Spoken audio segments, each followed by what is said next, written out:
Hello, hello, hello, hello, hello, hello, hello.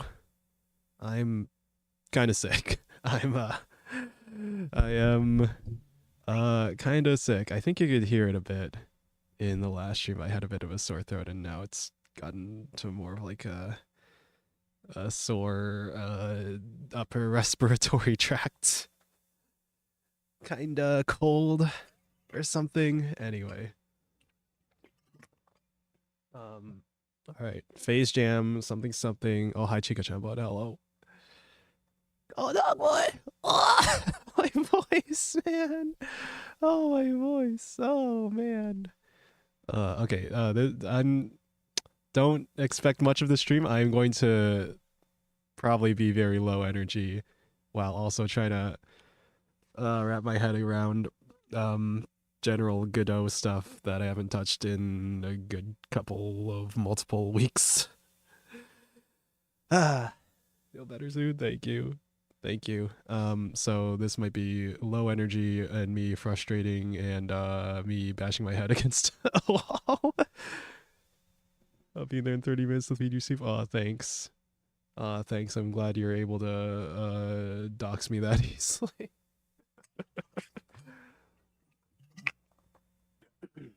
Yeah, just you know, knock at the door. I'll be there to let you in. Anyway, what are we doing? Oh wait, I even have the game window open. Okay. Check out what I made off stream. Oh wait, this freaking window capture is not doing the thing. Okay, this. Check this out. I made a main menu, and you press the button, and it takes you to the game, which is just a pause screen. This resume button does nothing. If you click the quit to main menu button, it takes you back to the main menu. And it took me like a good 10 to 20 minutes to figure that out because I was doing what I was doing was in the pause menu, and this instead of export file, I was using export var as a packed scene, and I was setting that to the main menu scene, and I was using change scene to packed and doing that, and for some reason it just wasn't fucking working. Thank you, Godot engine. I'm glad that anyway, so yeah, I don't know, things get a little frustrating, but I guess game dev in general gets kind of frustrating, and it's nice that, you know, is an open source engine that's relatively accessible to us for stuff. Hello, Pom Pom. I'll bring the Pippa Claus play. All right, thanks. Thanks. You'll be my photographer, and then we'll upload those to social media, and then that's how I get big numbers. Is by being a flash posting fanboy. Fucking. All right. What am I doing? What am I doing? That is dev in general. So true. So true. I should show you guys my notes, actually. That'll probably be way more interesting than me not explaining anything and just doing this in silence. I should tell you what the actual idea for the game is. Right? Bro, no. Oh, sorry to worry with my very serious. Okay, fuck. My brain is slow. It's gonna be even slower when I'm trying to code while trying to talk to chat. But anyway, basically the idea came to me in a dream, by which I mean last night. Oh god, there's all my freaking notes. Okay, don't worry about most of this stuff. It's not important. Okay. Zooming in so you can actually read. Actually I should just resize the window. Oh god, it's too big now. It's too big. Ah. What do I got here? Phase Snow Autobattler. I literally wrote this, I think last night. And I've just been sitting at, actually, when did I put this idea down? When did I write this idea down? I don't know. I wasn't sure if I was even going to do anything for Phase Jam. And then this idea just came to me, not in a dream, but shit, when did it come to me? I think last night. Anyway, multiple people have actually, no, it was last night because was it one of my friends told me again that I think he would like TFT, that you play a lot of games like Potato or Slay the Spire or Balatro that have a lot of those sort of similar roguelike elements. And I think you would really like TFT. And that made me realize I've never actually played an auto battler. And one of the things I thought was cool when hearing about the story of Balatro's development is how the developer said he never really played any other roguelike deck builders while developing it because he kind of wanted to explore the design space on his own. It appeared to you in a vision. In a vision. Yeah, so I wanted to make an auto battler without having actually really played any auto battlers. And I've seen some gameplay of like Super Auto Pets, and I roughly understand the idea behind how these games work, but I'm not like super in depth into any of them.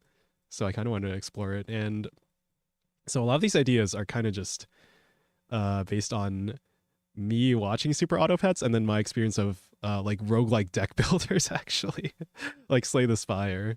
So anyway, here's how it's going to work. It's going to be like Super Auto Pets. You know, there's a 2D line of characters. I guess you could compare that like Darkest Dungeon also. And then they're fighting against another line of characters. Instead of it being turn-based, we're going to have every character has timer-based abilities. And so characters have abilities. The abilities are on timer cooldowns. They activate automatically. I think there's this one game Northernline's been playing called The Bazaar that's like kind of does that, just from what I've seen. I literally have only seen like a couple minutes of the actual gameplay of that game. I do not fully understand how it works, but from my understanding there are like timers instead of like it being turn-based, and it's an auto battler from what I can see. So there's that, and the characters have multiple abilities, so one character can have multiple abilities. And I was thinking of the leveling system is going to have each ability is going to have a level to level up when you like combine characters, because that's a common thing in these auto battler games. And I guess in Potato too, with like the weapon system. Anyway, at the start of the game, you get the shop, you get an initial character pick, which is free. It might be random, it might just be fixed. It'll probably be fixed to start just for simplicity. The shop has characters for sale. You combine characters to level them up. I'm going to change this, I'll just say 2, but you know, all these values are subject to change. You can reroll, you can lock. I'll probably add that later. There's that. I have this idea for character items. So gifts. I understand that's a mechanic in like TFT and similar. And you can re-roll and lock the gifts in the shop, and you put them on the characters. And I'm probably not gonna worry about limiting the number of items to put on a character, but if it ends up being more interesting, I'll think about that. The shop has perks for sale. I was inspired by Balatro, where they have the vouchers. If you buy the vouchers, it's like a permanent thing that applies to the rest of your run. That's always active, and so it's like an item, but it's tied to the player instead of like any of the characters. You collab Chubas to level. Oh yeah, it's the collab. It's like in Hollow Cure, you have the weapons collab. It's gonna be like that something. It's gonna be something. Oh god, what is with my eye tracking? I guess it's just dark. That's why. Oh well. Perks for sale? Porks. Something like that. Yeah, except you're collabing with the same Chuba, and then they combine and they level up. So actually, I was thinking with the ability system.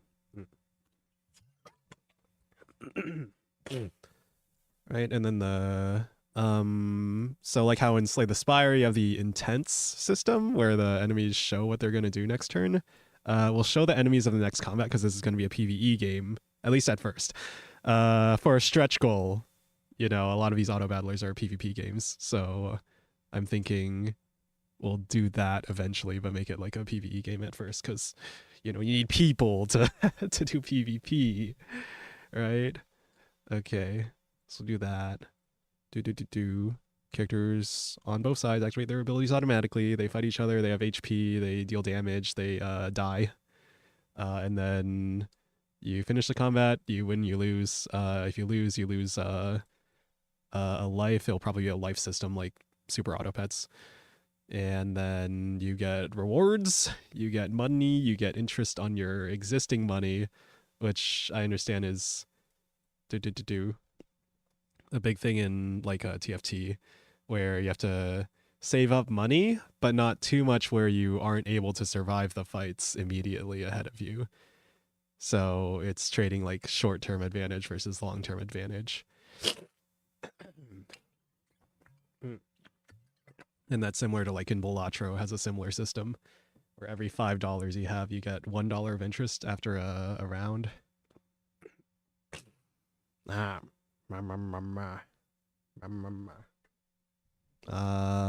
right, and the characters. The Phase Connect part of the game. The Phase Jam part of the game. This is just a completely arbitrary list of 3 talents that it came to me in a dream. I don't know. I honestly haven't been watching that much VTubers lately outside of like FlaVR and other small indies that are sort of that I've been watching, I guess. This is just a purely arbitrary list of VTubers that I have watched before. Sleep well, Pomp. All right, good night. Been a long time. I'll promise I'll watch the VOD. Take care. Thank you. Don't feel obligated to watch VOD, honestly. If you find this interesting, then yeah, feel free to watch. But I get the feeling that after I'm done explaining my idea for the game, this is going to be a lot of very boring work with very little visually interesting parts to it. So feel free to skip that part at least. All right. Good night. Anyway. So I'm probably going to rework these so that each ability has its own like 3 levels to it.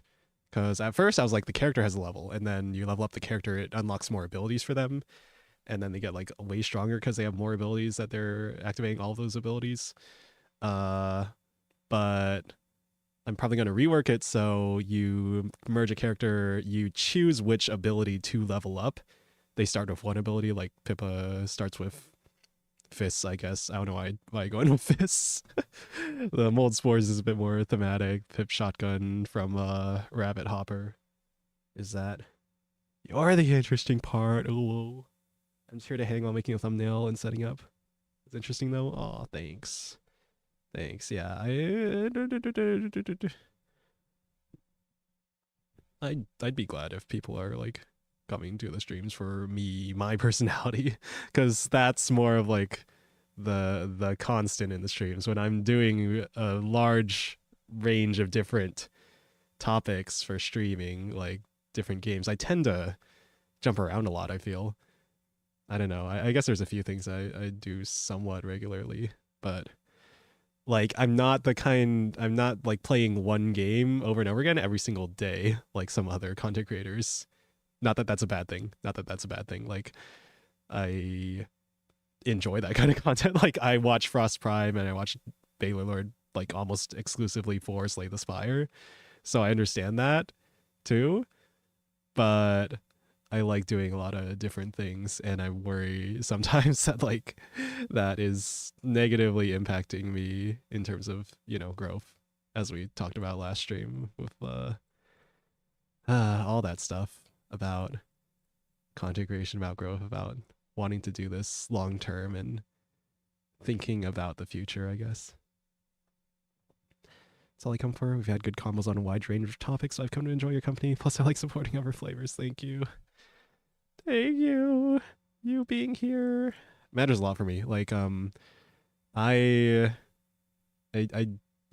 a perfect pure person. If I was a perfect pure person, then I would be able to, stream without any sort of mental judgment of whether or not people are watching me, about whether or not there's people active in chat. I would just be like purely, I would be an island. I would be unfazed by the outside world, but I'm not a pure perfect person. I am a human.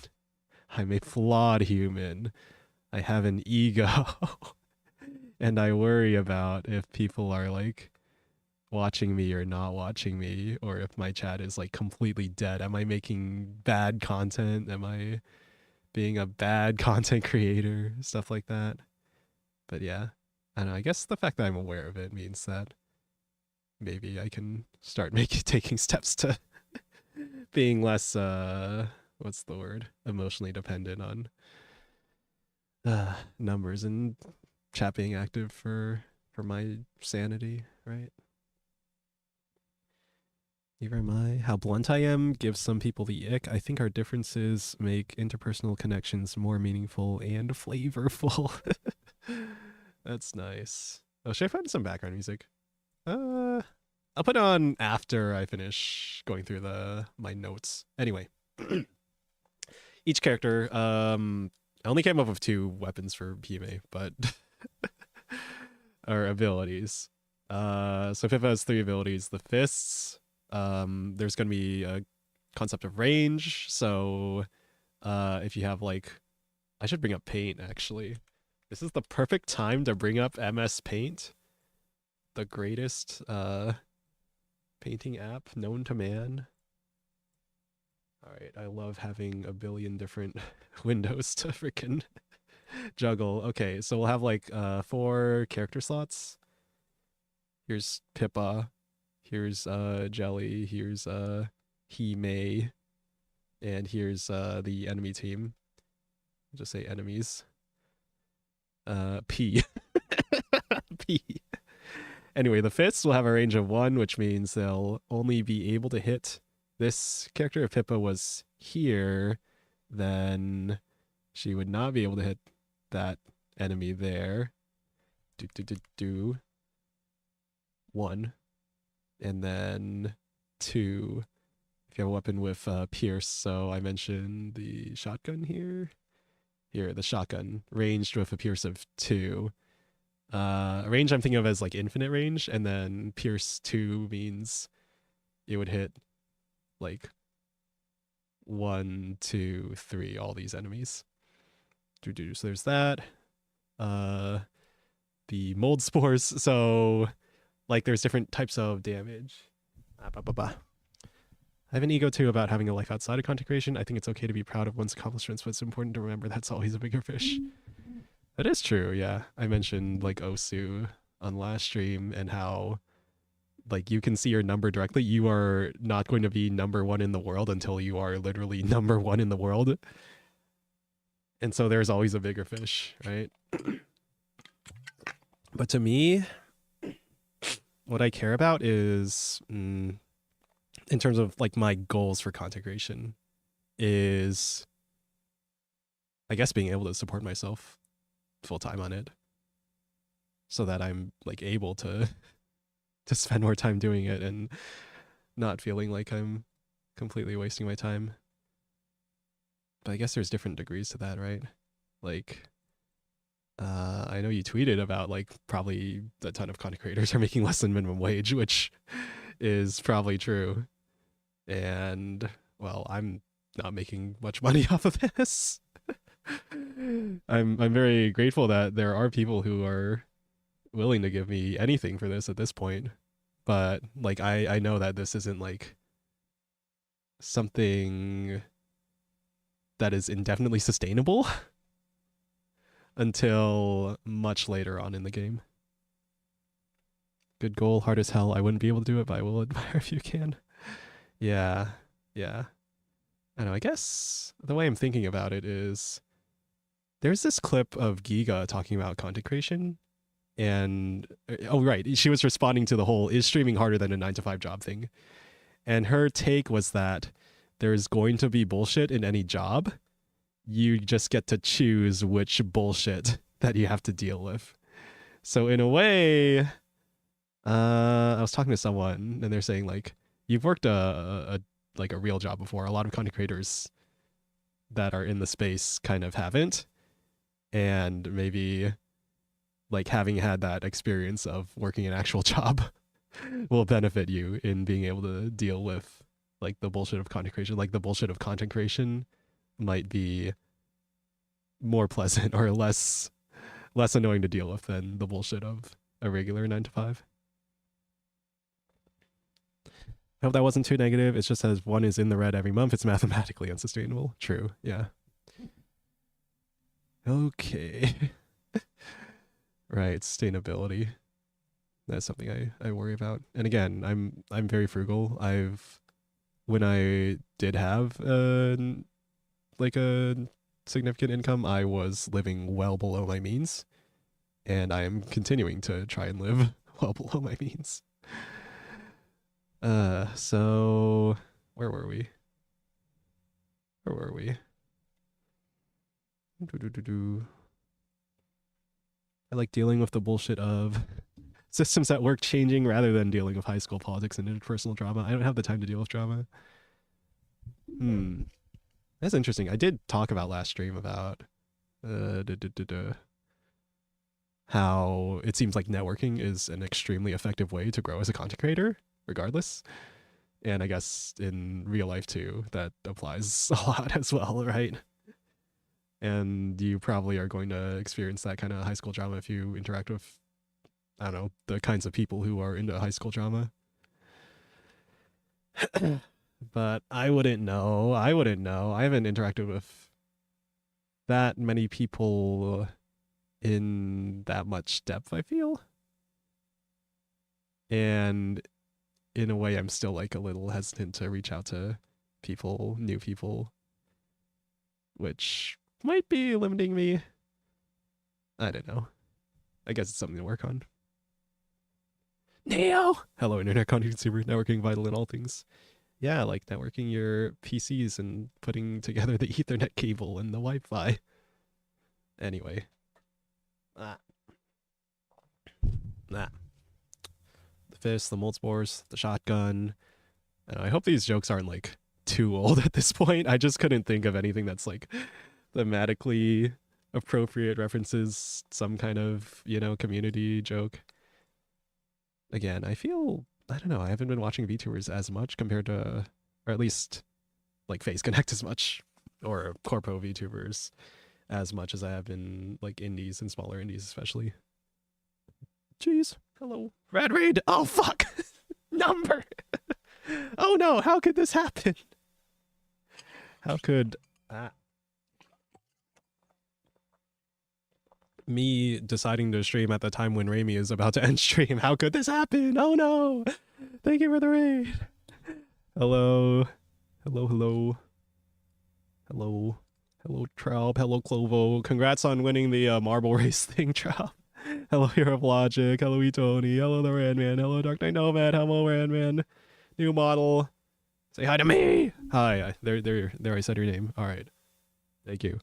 Thank you. All right. Looks great. Love the Costco shirt. Oh yeah. Hold on. We gotta do the new model. Such and such. Don't mind the top of the screen getting cut off. We got glasses. I can take off the glasses. Oh, that's not the right thing. This was it. We can take off the glasses. We can take off the jacket. Got the Costco hot dog. Don't mind the top of the screen being cut off. We got stumps. We got the My Little Pony stumps. And we got my dumb chibi face. All right. There we go. I'm real. I'm live 2D now.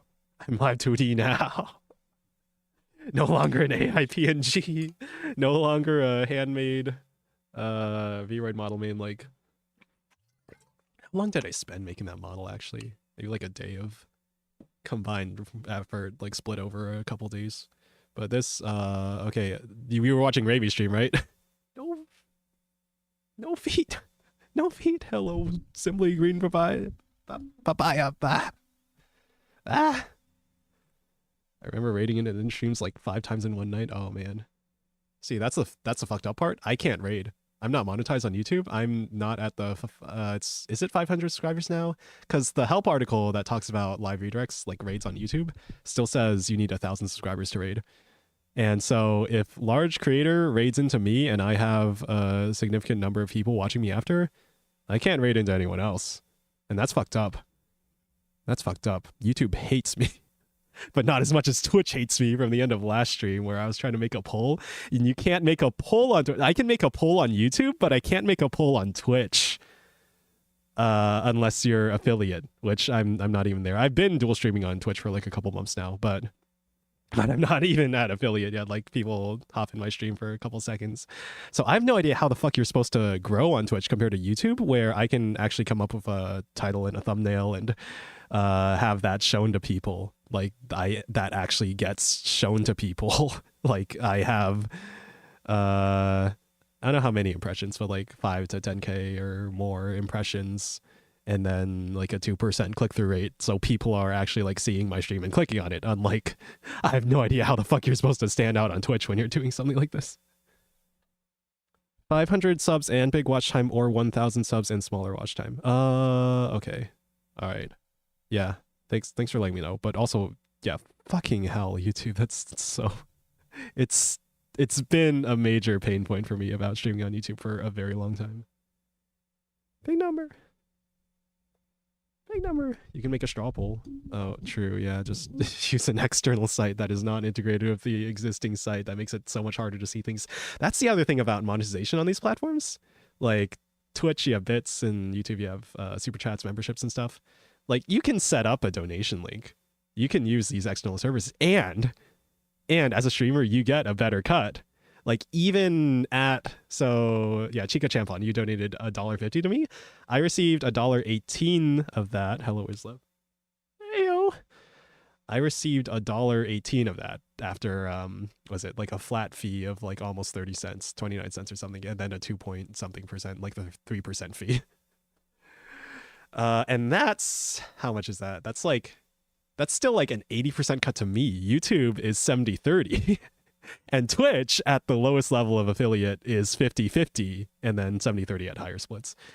So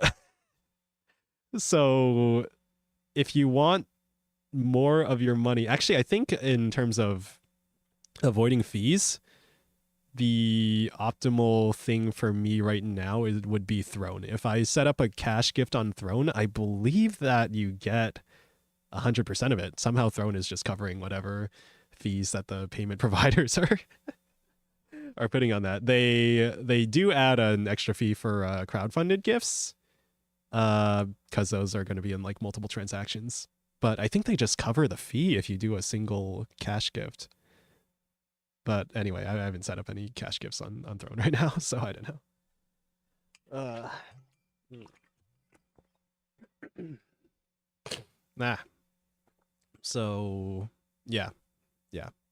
If you want to support your streamers and you're willing to go the extra effort to click on a link in the description, if they have like a Stream Elements link or other third-party service link, that is probably going to take less fees from them compared to YouTube or Twitch. Of course, if it's like a direct thing, like I know Ko-fi is just set up so you can set up a business PayPal account, then you have to worry about chargebacks, right? People fuck with streamers in a fucked up way with the chargebacks, because these credit card companies, these payment processor companies, you do a transaction, you are unsatisfied with the transaction, you do a chargeback. The payment processor charges a fee to the seller, to the, in this case, the streamer you donated. There's people who will intentionally try to fuck with streamers, try to harm streamers by doing a bunch of tiny donos and then chargebacking them all. And then PayPal charges them like a $20 fee per transaction that gets charged back, which is fucked up. So I believe I'm using Stream Elements SE Pay, and I think they handle that. I don't know. They say they have chargeback protection. I'm not sure if they will actually like take money from my account that they have if someone chargebacks me on that, but it seems like it's safer than just using a business PayPal directly. Anyway, which is quite a mess. In that case, it's less of a meritocracy. They hang that carrot in front of you pretty hardcore on both platforms. I guess that's one way to think of it, is the other reason, like the reason why they would hold out on monetization for like a tiny channel is just there's some overheads doing that. And if you are, let's say you're me a month or two ago, and or like I don't know, me 3 months ago, 6 months ago, and I have like, I don't know, 3 viewers on a stream. That's cents. That's less than cents in ad revenue if they were to show ads. That's I mean, I guess the donations could still be a thing, but like at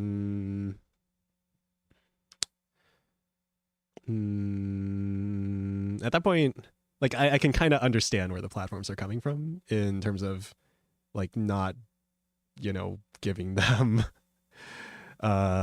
literal fractions of cents in ad revenue or whatever. I've been having fun falling into a flavor rabbit hole though. It's quite fun. Although a bit too loose to be called a VTuber group. I think that's a fair assessment of the current state of flavor. Early on, there's like a bunch of collabs and stuff, and they're all pretty unified under, you know, it being coming from a stream where larger streamer Pippa generates AI character designs and then debuts them under this fake funny fake corpo flavor, and then there's a bit of like unity and cohesion in there. Now going on, it's been over 2 years, right? Was it 2 years? It's been like 2 years.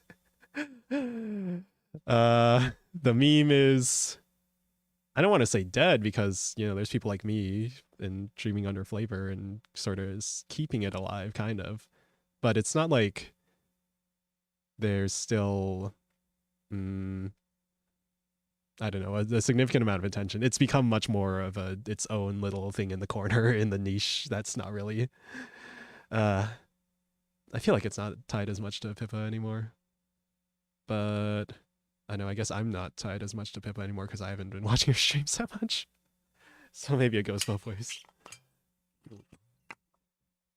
I don't know, maybe doing a Phase Jam entry will hopefully help with that. This has just turned into Zatsu. This is no longer a game dev stream. Oh well, that's probably better for, I don't know, the sake of the stream, right? Hello, it's me. Oh god, I'm like so behind on reading chats. Very Beast of Throne. Yeah.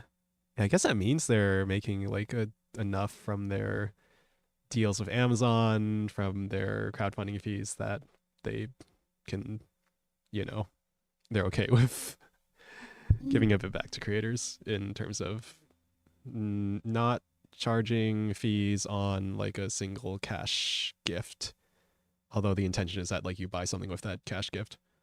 But I guess there's nothing stopping me from putting on a gift that just says this is just money. It will say it's going to reimbursing costs that I have already spent on VTubing. So the $17 Chibi model that I have right now, if you came here from the Raimi raid, she was using the pixel model from the same artist. I found this model because Raimi was messing around with the pixel model. I was like, oh my god, $17 for this model? That's crazy. That's crazy. That's such a good deal. Almost as good a deal as the $1.50 Costco hot dog and soda combo. So I had to get it. So now I'm a real VTuber with a real Live 2D model because, I don't know, I guess Live 2D is the standard. I still like Vroid in 3D. I see Vroid artists doing like really cool stuff. And also the hand tracking is cool. I just wish Godot had better hand tracking because there's another app, XR Animator, that does really good body tracking, but doesn't do good face tracking. I think if I got a third-party app like, from my understanding, I think a third-party app like VRidger would let me mess with the facial parameters and stuff. But the other thing it messes up is like my shoulders. The shoulder positioning just looks weird coming from XR Animator compared to a Godot's hand tracking situation. And now I don't have hands. Now I don't have hand tracking. You guys can't see me doing the Italian speaking gesture things anymore. No more sexual gesture of putting finger into hole made up of thumb and index finger of other hand. No more middle finger. No more ancient Kaguya clip of her going Tekoki and then having her arm broken the next stream. I feel old thinking about like 2020 when I got into VTubing. Oh man, when I got into watching VTubers. Hello. Hello, Gracie Piniera. I heard that one from Pirate Software, yeah? Chargebacks are crazy? Oh, yeah. Man, Pirate Software's... his growth from shorts is crazy. how he's like the overnight success 7 years in the making is what I hear him described as, and it seems like, I mean, I like his shorts. uh, but yeah, and he's a big inspiration for me in messing around with game dev stuff and streaming and all that stuff, and also just his mindset about things. I don't know, I think sometimes he can come off as like a little too perfect. And I'm not sure if that's like a I don't know, some kind of warning red flag kind of thing, but I don't know, he might genuinely just be a very chill guy. Sometimes he gives his opinions on things and the internet doesn't always agree with him, but I respect that he like gives his opinions. I think I like it when content creators, you know, are forthright with their opinions and are being genuine as opposed to like trying to walk on eggshells and always worry about what people think of you. Because at a certain point, if you get big enough, you're going to piss someone off no matter what you say, right? I could exist in some hypothetical future scenario where I am a larger streamer and there's a large portion of people watching me, and then I say something. What was the other Twitter post I saw recently? Some corpo VTuber was apologizing over a tweet, and like all the replies I could see were saying like, there was no reason for you to apologize and delete that tweet. That is the people who hate fun, and fuck those people. And like, I mean, on the one hand, I kind of agree with that opinion. I'm leaning more towards the side of, I think censorship is bad. I think pandering to a crowd that hates you for doing relatively calm, chill things is bad. But yeah, I don't know why I qualified that with the but. I just agree with that opinion. That's the opinion I agree with. I am regurgitating the opinion I agree with. I am giving my opinion online. Come at me, Twitter.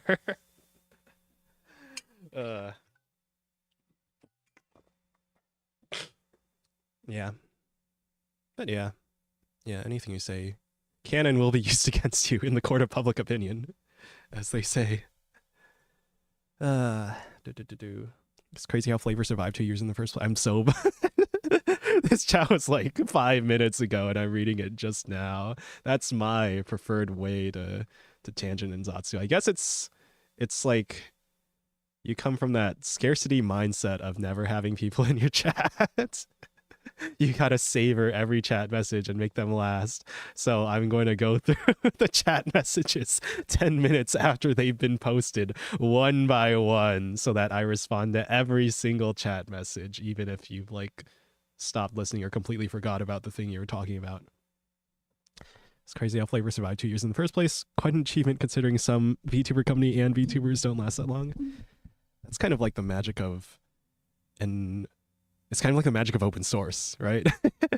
If a project dies, someone can just fork it and continue it, right? The reason FlaVR is alive is because it's open source, because anyone can just put on the FlaVR tag and join FlaVR and do shit under FlaVR. And I mean, yeah, some of the originals are still streaming. Minna, Vanilla, Senna, Niana, Brolime. Right. Oh no, I'm running out of water. I'm running out of water. Oh no. It's quite a cool lore. I don't think any VTubers have an origin lore as unique as you guys. Yeah, we're the fake VTuber corpo. We're the real fake VTuber corpo. Real fake VTuber corpo right here. But there's been times where I've like, I don't know, lamented or felt negatively about just, actually I was talking about this in the last stream, the Mario 64 with Half-Life Movement stream. What was it? The negative part of like being in FlaVR is that I have a cohort of VTubers to directly compare myself to. And I guess this is more of just any corpo thing, right? If you have other streamers who, I guess, debut or start streaming around the same time as you, then that's a cohort for you to compare yourself in. And then it gets into the negative ego stuff and comparing yourself and feeling bad about not doing as well as other people and feeling like, am I a bad content creator? Am I doing worse because my content is worse? And in a way that kind of has to be true, right? Like, here, like, what was I gonna say? Put the glasses back on. What was I gonna say? I forget where I heard this quote, but it was on some video related to content creation, someone talking about content creation, where anytime you hear algorithm, replace that with audience. The algorithm just reflects what the audiences want. And so, what was it? I put out the Snow Halation short cover recently where it's the funny Siva Gunner mashup version, right? And I put out the video and it got like, I don't know, 30 views, 40 views. I looked at the analytics. It had a 0.2% click-through rate. YouTube was showing this to thousands of people and like 0.2% of people were actually clicking on the video. And my usual videos, including covers and streams, are usually around 2% click-through rate. And that kind of confused me. Because I was like, why is YouTube showing this to people if people aren't clicking on it? Could it be that the algorithm is actually trying to optimize for something other than just click-through rate? That, the amount of impressions doesn't actually correlate as much with click-through rate as I thought? This could be like, if you're trying to fight against clickbait, right? What do you expect from a clickbait video? The user clicks on the video, so it would have a high click-through rate. But then a few seconds in, they realize that it's not that good of content or like it's not what they expected, and then they click off. So you'd have a high click-through rate, but a low viewer retention. So I'm wondering if YouTube is valuing click-through rate less and less and caring more about other metrics, or if it could even be like my channel history. It's why YouTube is showing my stuff to more people. I don't know. But there's that. There's one other place I wanted to go with this tangent. Right. Okay, so thinking about the whole algo equals audience thing, right? Algorithm, your video being shown to people represents what audiences want, right? And so I thought about the video from the perspective of an audience member as someone who was in this extremely niche internet in-joke meme kind of thing of Snow Halation mashups and memes. Right. And I guess I don't know how niche actually it is because I still see like Snow Halation mashups with millions of views. So there's that. But to me, it was like, I see this video, I see the title and thumbnail, I know exactly what this is going to be. I have heard the Snow Halation Wonderwall mashup before. And so I don't feel that inclined to actually watch it. Right. So it could even be that I'm like tipping my hat too much by, I don't know, referencing the meme in the title. It's like subtle, so it's more like an in-joke kind of thing. But like as someone who understands the in-joke, I sort of think of it as I probably wouldn't click this video. And so I made it a short. And I did just the beginning part of it because that's like the punchline of the joke is. And in the original Siva Gunner video, it's like not labeled as Wonderwall Snow Halation at all, right? You just click the video and you, oh, what is this? And oh, it's Snow Halation. Oh my God, of course. And then it's Wonderwall. And then the vocals come in as Wonderwall. You're like, oh. And that's like the punchline of the joke. So I kind of realized, oh wait, this would work way better as a short where like you aren't immediately expecting the punchline from the title. And so I made it as a short and it did relatively well. I think it's like 500 something views now compared to the video version of it. So I guess that's showing like the power of short form content now. Okay, I'm still way behind on chats. Hello. One of a kind. It is, yeah. How are you? How was your Christmas? How was your Christmas? I'm so behind on the chat, sorry. But yeah, I had a nice Christmas. I was eating food with family. I ate a lot. I got a little sick. I'm still a little sick. You can probably hear it in my voice. Very based. What games you play? What have I been playing recently? I stream a lot of Slay the Spire, but not like super consistently. Off stream, I've been playing a ton of Killing Floor 2 and Brotato. And I know it's been a billion years since I've played Brotato on stream. That's because every time I stream Brotato, there's like no one watching. And also as a viewer, I feel like Brotato isn't that, I guess, as interesting to watch compared to like Slay the Spire or something else. So I don't know, I just save it as my like off-stream chill-out game. And then Killing Floor 2. I'm not sure why I don't stream that, actually. I feel like I should. I did like one stream playing with the Steam controller. It was me playing with Steam controller because I wanted to try out gyro gaming and also to get more used to the Steam controller, and also because my Xbox controller broke. And so I was like, I need a replacement. Oh, I have this old Steam controller that I got for $5 while they were liquidating stock, and now it's extremely hard to find them. Or maybe not extremely hard, but like they're a limited asset now. But yeah, that was cool. I don't know, learning new things is cool. Learning new things. This turned into Zatsu. Should I just change the the stream title to Zatsu?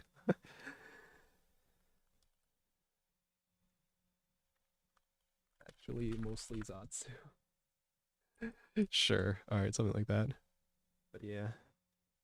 Are you a streamer? No! No! Why would you think that? Why would you think that I'm a streamer just because I'm streaming live on youtube.com and twitch.tv?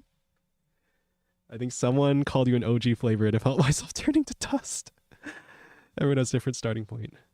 That's scary to think about. I feel like I got in late. I think Raimi feels like she got in late. I got in like half a year after Raimi, I think, right? And actually she was probably a big inspiration for me wanting to join. And then Broline too was a big inspiration for me because I never really watched male VTubers before that point. But Broline was just funny and entertaining, so he kind of inspired me to do it as well. But yeah. Oh god, I felt myself turning to dust at like the 1 year anniversary stream I did. Oh, that's crazy. I'm old. We're all old. We're turning to dust. We're retro. I'm retro. You're retro. The vast majority of my, actually no, I have like, it's like, when did I last check my viewer analytics? Fuck it, we're doing this thing again. Even Raimi was doing it on her stream. Here, where are we? Analytics, overview, audience. Here we go. And I guess I can just show this window.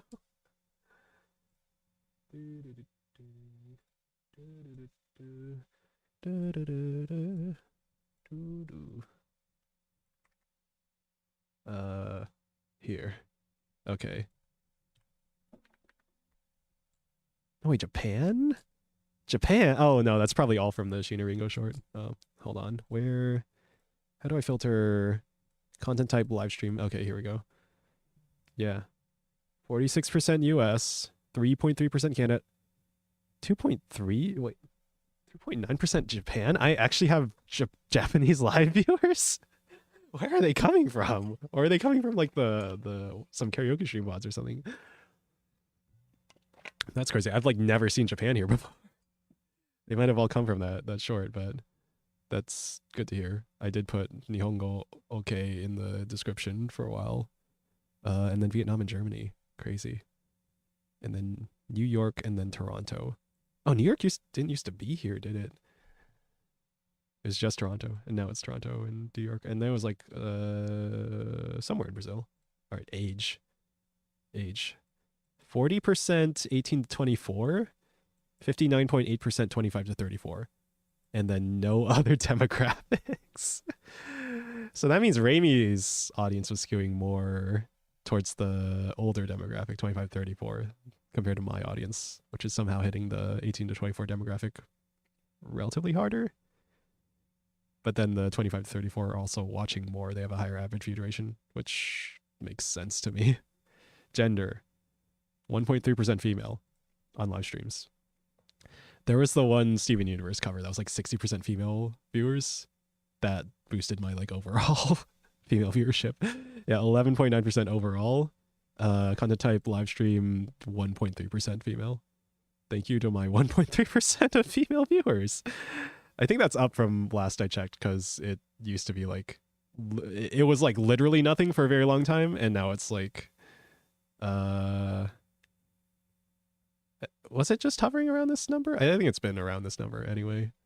Oh well, my content doesn't appeal to women. I'm too much of a dude. I'm too much of a guy. Unless that's what women like. I don't know. Whatever. I shouldn't be worrying about that. I should just worry about me myself, right? Right? Have you heard of the Tesla Cybertruck? I think they're funny. I see them occasionally. I think they're funny. And also kind of dumb. And they're also really big. They're also really big. Yeah. Teslas are okay, I guess. I've ridden in a Tesla before, and the biggest thing that annoyed me is just everything being in a central touchscreen panel and having no physical buttons for things. That pisses me off about new cars. And I've seen news articles of people like talking about that, about how, or I don't know if they were trying to get laws passed to change it, but I think having those physical buttons is just very important because I don't fucking trust touchscreens. I have used my phone touchscreen and had it be like, you know, messing up before. So I don't fucking trust the touchscreen, especially not in a moving vehicle. Making contents do take time though, so that's understandable. It takes quite an effort and a time sink, and even then it might not pay off. So you really have to enjoy it for what it is to stick around long term. Yeah, that's something I've been thinking about more recently, is just the whole loving the process over obsessing over the outcomes, the product or whatever. Right?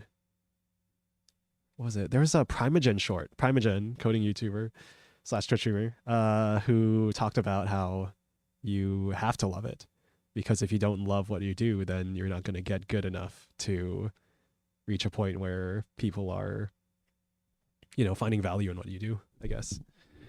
So I guess that applies to content creation. I guess that applies to streaming. I guess in that context, he was applying it to coding, although I hear that there's a lot of coders who are unhappy with their jobs but are successful in their careers, which, yeah, understandable. Is left, bro. I got a Steam controller years ago and I haven't touched it since I first got it. I have like barely touched it at all. Yeah, same. The reason I wanted to learn gyro controls actually was because I got a Steam Deck and that has gyro. But I don't play FPS games that much on it just because it's easier to just play like Brotato or something. So really my Steam Deck is like 90% plus a Brotato machine. Marvel Rivals. Have not played it yet.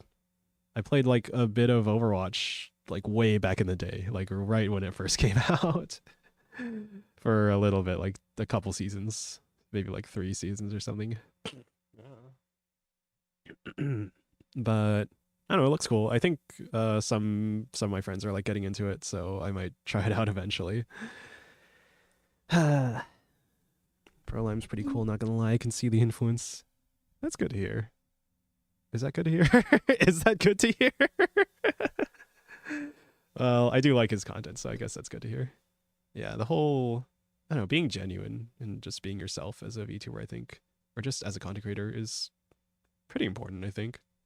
I know it's something I value in content creators I watch, but not necessarily. Like, there are some content creators that maybe are more of a, what's the word, crafted kind of personality that's less just them being selves, or maybe that is themselves. I don't know. I guess like if you're doing something and you're being fake, then eventually it would start to wear on you. So maybe don't do that. maybe don't do that. So I'm trying not to do that. And I guess I was always more interested in like the person behind the VTuber as opposed to the VTuber. I guess that's why I ended up becoming a VTuber in the first place. Is because I don't know, you hang out in a VTuber stream for long enough, you hear enough about them talking about themselves or whatever, and they start to seem less and less like the VTuber and more like just some guy, just some person, just some guy, just some girl, whatever. Yeah. Excited for New Year's? I'm a little excited, yeah. Yeah, I'll be doing. I don't think I'll be streaming, but I'll have stuff. I will have stuff. Stuff to be doing. But yeah, man, another marker of the passage of time. 2025. 5 years since 2020 when HoloLive clips blew up in the West. It's crazy to think about. Scary. First time I seen someone pull this out live. It shot up probably. Accurate, I'm 24 right now. Oh, right, the demo. You're 1 year away from reaching the next age bracket for for demographic purposes. You're 1 year away from being officially considered old by marketing and research analysis, whatever. Been watching Neo so long I crossed from 18 to 24 into 25 to 34. You too? Yeah. Yeah, that's, I don't know, just one more marker to think about. I guess, yeah, any birthday is like a marker of your aging, but that one too, especially. It's like halfway to 30. That's, no, halfway to being a hag. 1 year from being a Christmas cake. Oh, I remember when Beatani was, I forgot her birthday stream or something, and then someone joked about like the Christmas cake thing, and she actually got like, I think she got kind of sad about it. Oh no. 1% is big. I mean, Jelly Hoshi also has 1% only. Oh, perfect. I can do more coding content and appeal to the same kind of audience, maybe. Just a guy being a dude. I'm just some guy. I'm just some guy. I'm just a dog. I'm just some dog on the internet. I'm lost. I'm scared. I'm lonely. Hold me, please. Stop posting. I'm out Among Us. Why can't cars be cars? I'm so behind on the live chat. I was talking about Cybertrucks and the freaking touchscreens, and I'm still. I guess that's because I'm trying to like read in chronological order. Maybe I should read like, you know, what's the word? Last in, first out. In a stack data structure as opposed to a queue data structure. Let's try that. So Gracie Pinheiro, who says sports cars aren't for off-roading, some sports car hater. Me playing Forza Horizon and driving supercars off-road. I love playing FPS on Steam Deck due to gyro. Gyro feels so good and intuitive once you get used to it, at least on deck. Yeah, maybe I should just try it out more. I don't know. Every time I try it, it feels like there's a lot of jitter. So I don't know if I have it like set up wrong or something, or I'm just not used to it. But yeah, there's that. Do I need to do more straight Zatsu streams? I feel like I don't get the opportunity. Do I? Is that still true at this point? I've always sort of held off from doing Zatsu streams because I was always worried that I wouldn't have enough viewers to like keep up a proper conversation. But I don't know, recently, in some ways it's been like only a handful of chatters, but in some ways that's like what naturally happens when, you know, there's a chat of approximately this size, right? So I don't know. I guess my worry was always like, oh no, I'm gonna run out of topics. But I don't know. I guess my brain's on today, at least on the yapping side. Maybe not the coding side. We'll see. We'll see how that goes. Yeah, get that. Especially for VTubers, people see them more as characters instead of people/humans. So it's rare for the people like who see the person behind them. I'm really curious about that because I sort of, I don't know. I was always interested in the other side of VTubing. I was always interested in like how the sausage is made. What's on the other side of the screen, the OBS window, the your tracking app, phone or webcam or whatever. Right? And now I know. And now I know, at least up to the point that I've reached in terms of content creation. So I don't know, like I said earlier, right? I whenever I tend to like watch the is that true? I don't know. I guess it depends on like how much you watch a streamer, but like I was watching Beatani so much that uh that she started to seem more and more like as just a person, right? Right? And so maybe it's just been so long that I've sort of forgotten what it's like to see a VTuber for the first time and go like, what the hell is this? Anime girls are real? Anime girl real that can talk to me in Japanese? And I can kind of understand it because I've been studying Japanese for a while, but not entirely. Sometimes they speak too fast and it's kind of hard to follow, but yeah. Uh, yeah, I don't know. Maybe, yeah, I guess I have sort of forgotten what that first, experience was like. I remember watching, yeah, Hololive clips, the Matsuri Band-Aid clips, but what really got me was this one like twitcasting clip of Matsuri just simping over Hoshikawa Sada and being like, I love her so much and never want her to feel any pain. And that touched my heart. And I think the clip's dead now because it was part of the whole Hololive China controversy stuff that happened. But yeah, scary. Time passes. In my opinion, more than anything else, it's best if you set up a stream topic where you can have the most fun because people do notice when you don't and you're more likely to keep up streaming. Fun. How much fun are you having? Yeah, I need to start optimizing more for fun, don't I? I guess doing these like fun posts like the Snowhalation thing was fun. Doing singing has been fun. Doing Mario 64 of Half-Life movement was fun. Showing off the Chibi model and being a little guy. Being a little guy is fun.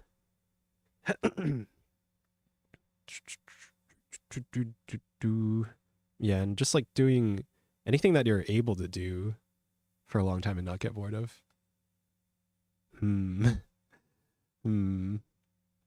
Guess that's why I haven't been doing coding streams that much lately. Yeah. Racing my McLaren Solus GT and Lego 2K Drive. Nice. Gyro controls are funky. I would never seem to grasp on how to effectively use them, so I usually don't. All about the spinning Dorito. Spinning Dorito. Yeah, the blue Dorito. Is that what we're talking about? Hololive has so much brand power at this point. Like the value of just Hololive as a brand, as an identity, is absurd. And I think they've earned it. They haven't like done anything absurdly horrible. I guess there's been a lot of speculation on like why is Chloe graduating, why is Fauna graduating in terms of like concern over Hololive's direction.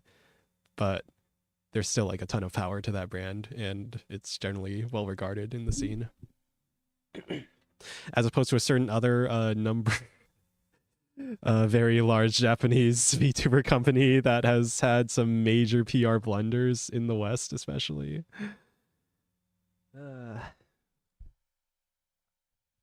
Unless you're talking about the funny rotary engine spinning Dorito. I guess it's another spinning Dorito.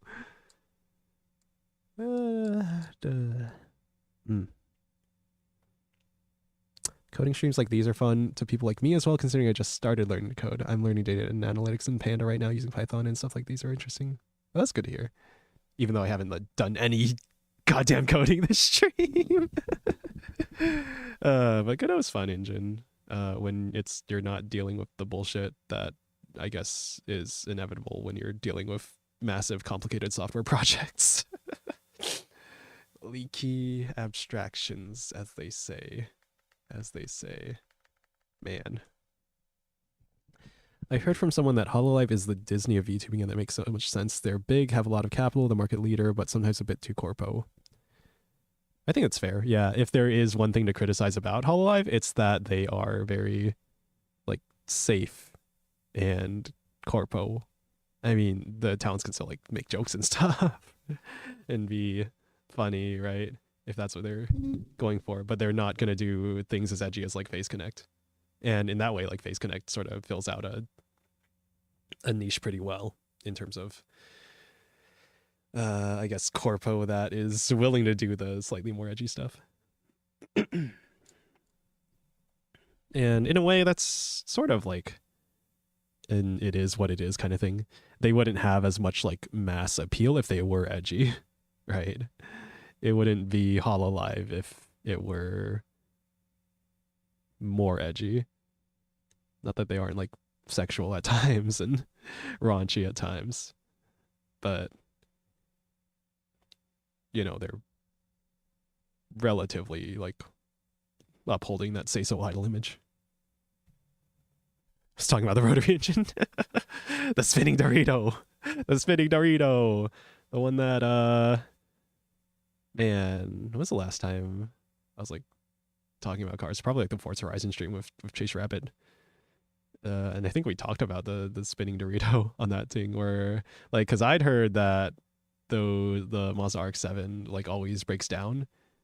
And then he was like, that's because people don't know how to take care of it. That's because it burns the oil and you have to constantly be replacing the oil. If you don't do that, then it's gonna break down.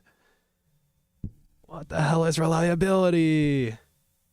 I love live streams. I love VTubers. I love streams. I love streaming. I actually really love streaming. This is a very unique experience, like being able to talk to this many people. And I don't know, like in a way it's performing, but in a way it's also just me chilling and being myself and yapping and all that and sharing my knowledge, experiences, ideas, something like that. Ideally, maybe, or me just being bored and low energy and sick. I said not to expect much to stream in the description because I'm like sick and I was feeling low energy at the beginning of this, but it's nice to have people. It's nice to have people. Humans are social creatures, as they say, and so are dogs. And maybe I'm not fulfilling my social needs as much as I should, and streaming helps sort of fill that a bit of a gap in there. A ton of people baby those things. They love revving high. It helps burn the carbon deposits in the engine. Oh, interesting. Have a rotor as a bookend for my Toru. I guess. I love Hololive because they have such high budget and do company collabs like they regularly get. Great official art test models, merch, collabs with brands, live events, etc.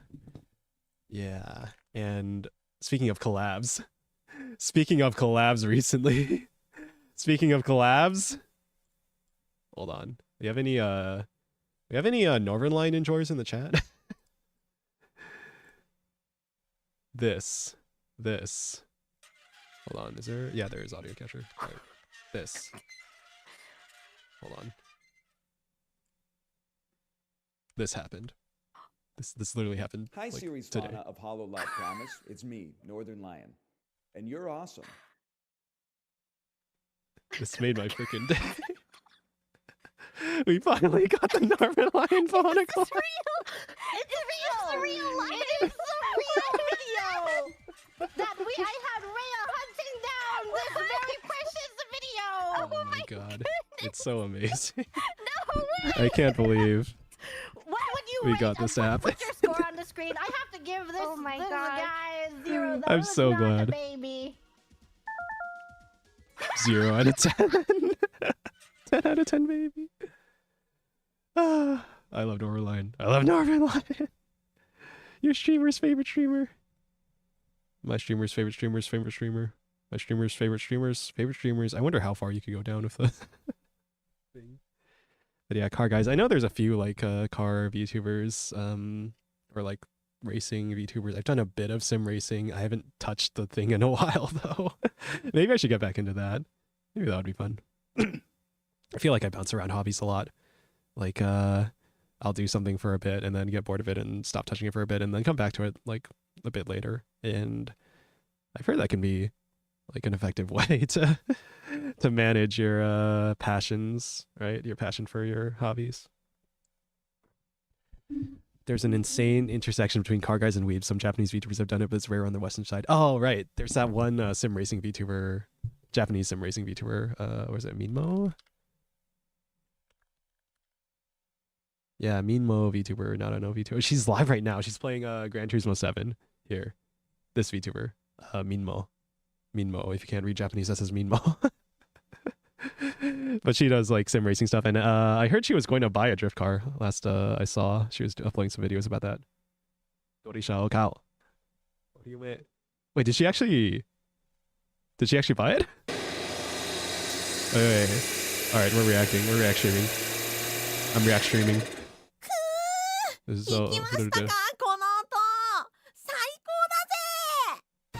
you hear it? Did you hear it? こんにちは。奈良のセカンダリータービンこと VTuber ミンモです。 Sorry, should I be translating? Would you guys appreciate a translation? I can kind of try. Last time, カプチーノが納車されたよという動画を投稿したんだけど。What does Nosha mean? I don't know Japanese. Fuck. Something car. を見てくれましたか？ Did you watch it? Nope. Sorry, I haven't 本 watched 日 it. は I'm いよいよ sorry. I'm お sorry. 披露目しちゃいます。 Reacting. とこの前に I'm reacting. 見てもらいたいものがあるので、まずはこちらの映像をご覧ください。皆さん、奈良にニュルブルクリンクがあるのを知っていますか？ Wait, Nuremberg Link? 通称奈良ニュルって呼ばれているみたいです。この前そこをドライブしてきたんだけど、その時に見つけたものが衝撃。 Wait, the last video she actually bought it. 念願のドリシャ Here. が納車 Oh, I さ don't れ have ま my し thing. た。 Yeah. Here it Nara is. Where is it? Where is it? Ha. Show me. 気になる Show me the car. How did it? Complete engine. Turbine. Kolkan. Replace the turbines. Shako, Chohikui. I don't know Japanese. It's been a while. I'm rusty. Full arrow. Full arrow because it's cool. Wheels. Because they're pretty. あまり So the bad parts. Something. と思います。 Okay, I guess there's. いろいろ含め Oh, 気 here に it なる is. Here it is. Here's the car.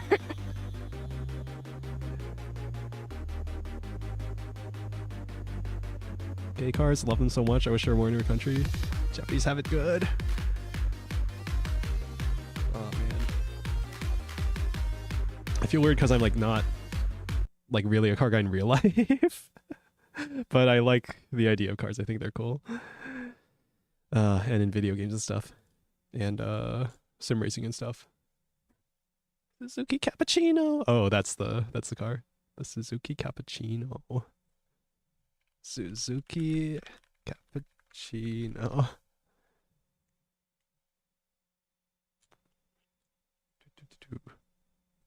That's what this is. That's what this is. Hold on. Dark theme. There we go. Turbocharged 3-cylinder 657cc DOHC engine. Double overhead camshaft. Just under the 660cc maximum displacement allowed for a K car. Nice. Nice. Front mid-engine, rear-wheel drive, 2-door roadster. Nice. Okay. Hi, Hinked. Hi, Hinked Renegade. Hi, Ren. I don't know car brands or anything. I see car and go, ooh, pretty car. That's cool too. That's fair too. That's like me as a kid. I thought Lamborghinis were cool just because I liked how they looked. And also because they're fast in video games and stuff, but they look cool. Teeny tiny engine. Love them. Hello. Hello, hello. Hello, hello.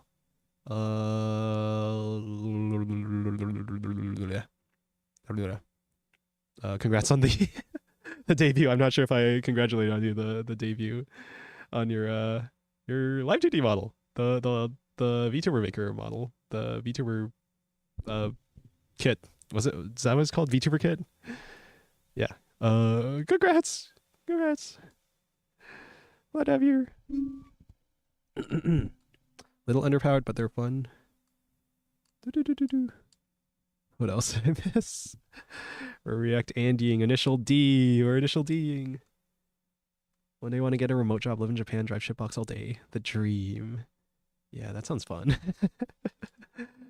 Yeah. Japan's cool. I mean, I guess your local area can be cool. There's like sometimes like just being in the same place for a while, you sort of forget what makes your area cool, but sometimes there's like cool stuff there. The infamous Italian tuning, that's legit. Not gonna lie, revving the engine high do burn off excess carbon buildup on the engine. I did that with my dual sport bike and industrial better after. I think my dad's told me that too, about like you should rev the engine once in a while to, you know, clean out the engine. Race against cars are food and Lego. Good luck. Good luck. The VTuber kit, now I can emote. Now I can emote. I need to memorize my keyboard shortcuts for that. Where is it?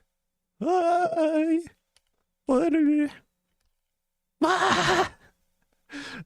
this one. This is me when I'm trying to load a scene in Godot using a packed scene and using the get tree change scene to packed, and it's not working because loading the packed scene isn't working for some reason. And then I changed it to the freaking loading from a file path, and it worked.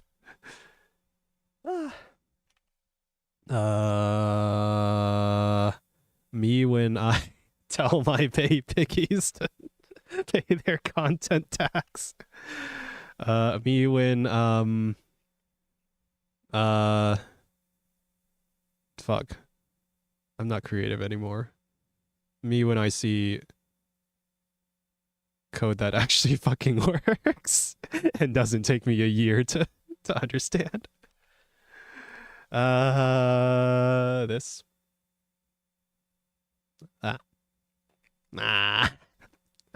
like the squinting too. This. One of these. I like how it does the mouth thing too. And then is there one more? This one. I'm so sad because my code won't compile. Except this is Godot, so it's in GD script, so it's more that it's a runtime error instead. Runtime errors, no. Keep smashing buttons and eventually one of the keybinds will stick. Dude, I had that on my where is it? This toggle, the mic toggle. Me when I actually grabbed my Shure SM58 on the mic stand. I didn't know what the keybind was on my model debut karaoke thing for Christmas Eve. And so I just had the mic up for the whole time. But it was fitting at least for the karaoke stream. Sonic 15, has he hit puberty? Oh man. I guess Tails hasn't then. Oh no.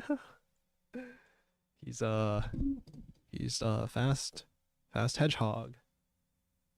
Fast programming in a nutshell. Monkey Brinkle brr brr brr. Nothing but monkey noises. I'm out of water. And I also kind of need a pee. I should put on some background music, actually.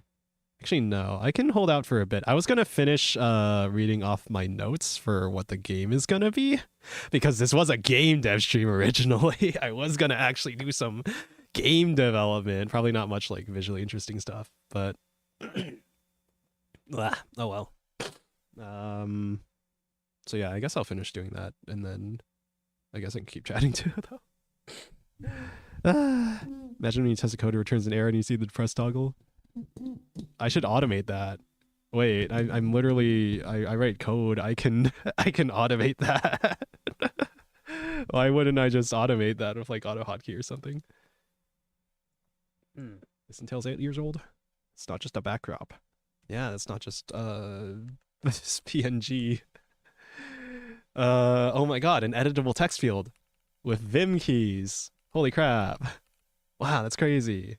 Okay, where were we? Okay, there's gonna be an Autobattler game for those who just got here.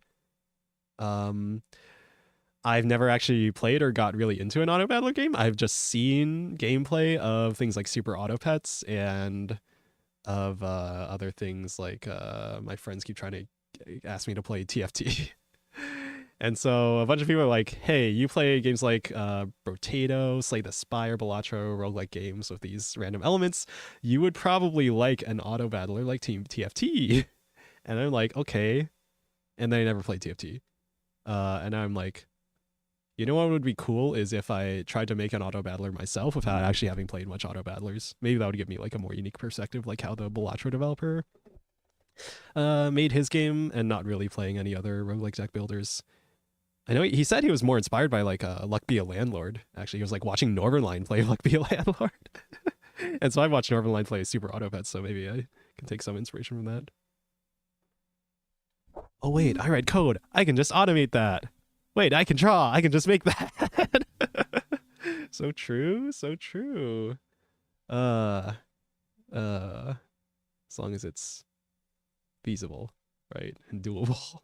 One of the reasons I wanted to make this game, or like make this for a game jam, is because I imagine it'll be very light on asset creation because it's just like 2D images. I feel like I've been trying too much at making like 3D games and then losing motivation at like trying to make 3D assets and stuff.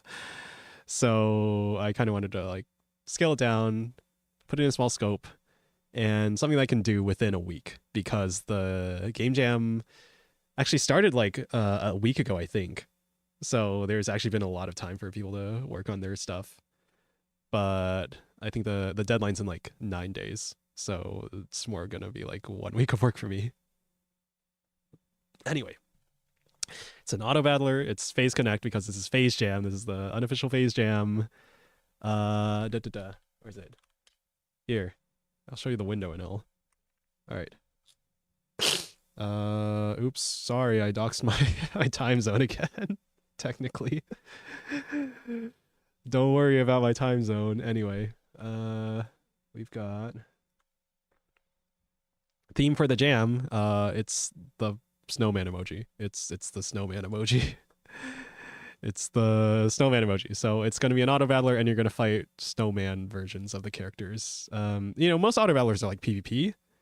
I'm worried about like this is just a tiny game for people to might find out or like find. So it probably needs to be PvE as like at least the main mode, and then maybe as like a stretch goal I can add in PvP or as a post-launch update or something. So there's that. Good luck. Do you just hate lag? Well, it's kind of like a physical limitation of how the internet works. Right? If we could transmit information faster than light, that sure would be nice. Sure would be nice. But yeah. Anyway, what else do we have here? I don't know how familiar any of you are with Autobattlers. I don't know how familiar I am with Autobattlers. But basically, there's going to be a shop. You get a character. You start with a character. You buy characters. You combine characters to level up. Level up an ability you choose.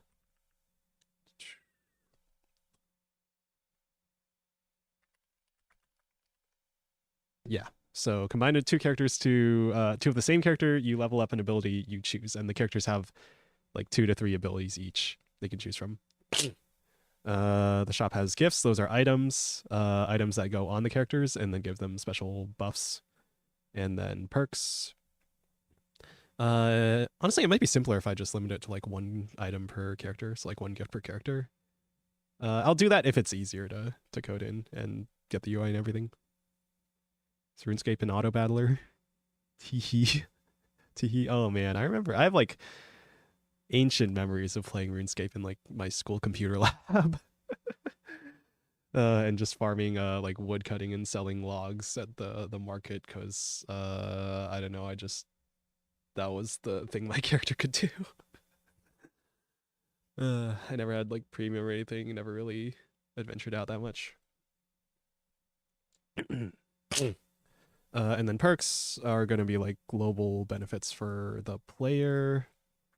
Inspired by how Slay the Spire shows what the enemies are going to do next turn, we're going to show the next combat what the enemies you're going to be facing are going to be, so you can plan accordingly in the shop.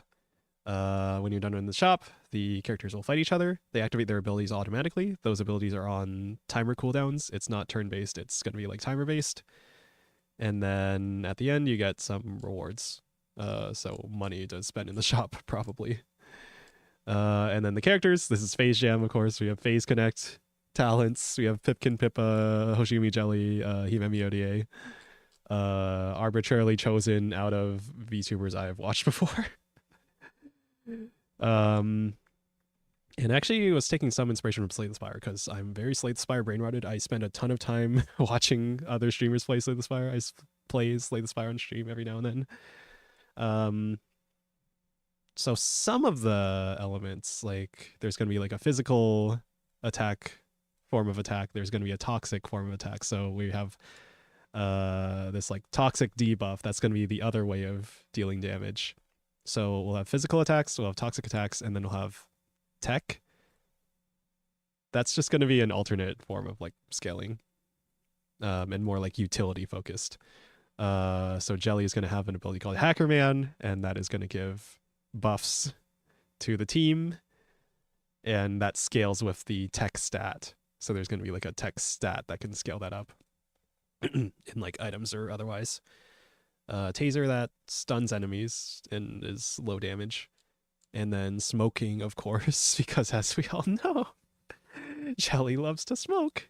And so that's going to be like a big AoE toxic effect, similar to Pippa's mold spores. I'm not sure how I'm going to differentiate them meaningfully, but oh well, it's a Game Jam game. Pippa's going to have fists, mold spores, and then a shotgun. The shotgun's going to be like a more powerful ability on a longer cooldown, probably. And I know I put stuns on both the fists and the taser. I guess I was just trying to like differentiate the fists from the shotgun. Faster attack than shotgun. We'll do that. Jelly has a taser, the Hacker Man ability, the second hand smoke ability, which applies toxic. Toxic is going to be I think it's going to be just damage at base, and then we'll add in items and stuff that can affect what the toxic can do. So maybe it can like slow enemy attack speed or something if you have a certain item. And then I just copied the silent from Slay the Spire, which itself is like a variant on like the sort of rogue RPG fantasy trope. But yeah, we have knives. They're throwing knives, so they are ranged, and then they get pierced with level up, and then also apply poison on hit after level up. And then poison is going to be like the bouncing flash from Slay the Spire. It's going to be a toxic attack, a ranged attack that bounces on the closest enemy. It could be the random enemy like in Slay the Spire, but probably better to just have it on the closest enemy. And so that's just going to directly apply this toxic attack. I'm naming it toxic because for thematic purposes. The enemies are going to be themed as snowmen to fit with the theme of the jam. They're going to basically reuse the existing character code because I want to make this PvP eventually, but I don't want to focus on it for the game jam immediately. So there's that. Interesting how to break down how the code works. I'm quite the newbies, this is new to me. Sorry, we're not at the code yet. This is just the ideas page. This is the notes page I wrote down like last night. Just because I had this idea in my head and how to get it down. So it's more like we are going to take this and implement it. The whole goal of software engineering, right? You are taking your boss's request, in this case me, right? We want to make this video game, and I'm describing how this video game is going to work. But then you need to actually write the code that does this stuff. The development process, I mean. Concepts of a code, yeah. Yeah, in a way, this is like a part of it, right? There's that one Pirate Software anecdote he tells a lot where on like one of his first game jams he did for his community, he was like, a lot of people were hesitant to like make a whole game for the game jam. So in order to lure more people in, what he did was so it was like a 1 week jam, but it's not going to be a real game jam. It's just going to be making a game design document is the game jam. So you're going to like plan out everything that you would do if you were going to make a game and write it down in a game design document, which I guess is similar to what I have here. And that's going to be the game jam. That's it. You just write the document. You don't actually make the game. And then at the end of the week, he's like, all right, you've done the document. Here's part 2 of the game jam. Actually make the game. Get tricked. Get swindled. Get bamboozled. You're actually going to make the game now. And then a lot more people were willing to do it because they had spent all that time like planning out how they're going to make the game, which is really cool to see. Like that's sort of the process of developing anything is like you take a big abstract goal. Like I want to get more numbers on social media. I want to be able to do content creation for a living at some point in the future. And then you break down that goal into smaller and smaller things until you can sort of do actual concrete steps to make that goal a reality. Right? I can watch other streamers and pay attention to how they talk to their chat and what I find funny about them. And I can try and emulate that and practice that as a skill, the skill of yapping. And I can hit go live and I can try to put more energy into my speaking and my ability to, I don't know, just be entertaining. I can put more effort into my assets. I can put more effort into my thumbnails and titles, right? But not just effort, like thoughtful effort.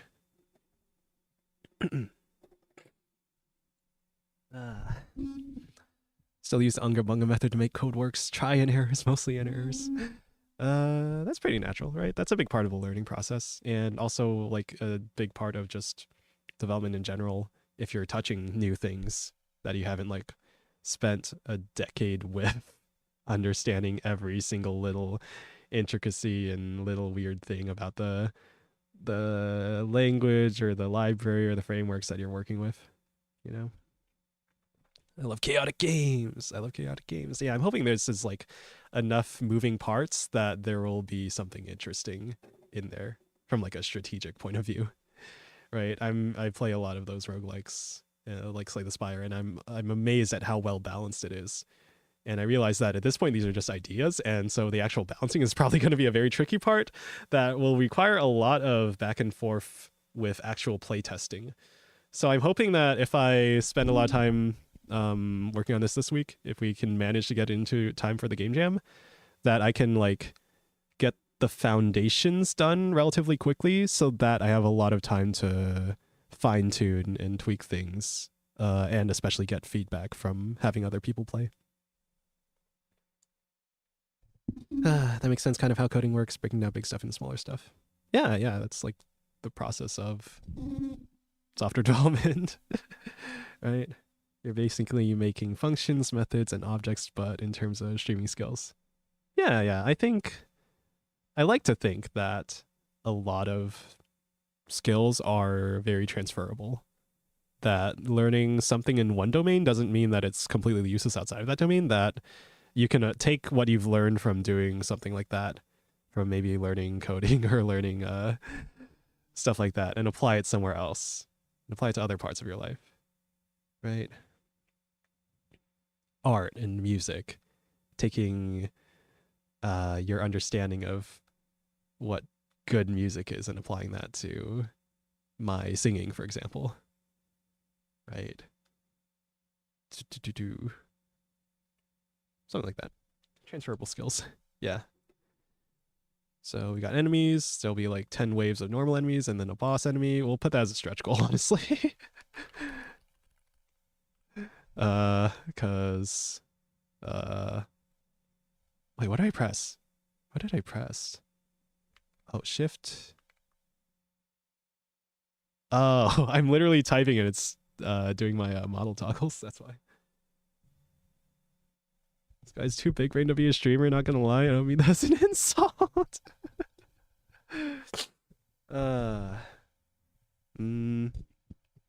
Let's just say I'm doing this because I want to.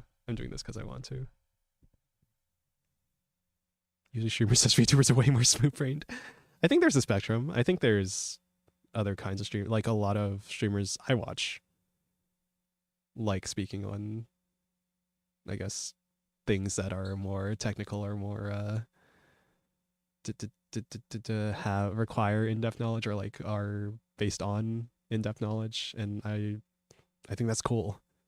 I want to see more content like that, and so I guess I want to make content like that too, because another thing I really like is educating people, is just education, not in like a condescending you should believe this because this is right kind of way, but in like the sharing of knowledge kind of way. I think that's really good and fulfilling to me, is if I can feel like I am helping people in some way by sharing by sharing knowledge. But yeah, I don't know, I guess that's just who I've always been. Or just I don't know, always growing up as the smart kid or the gifted kid in school.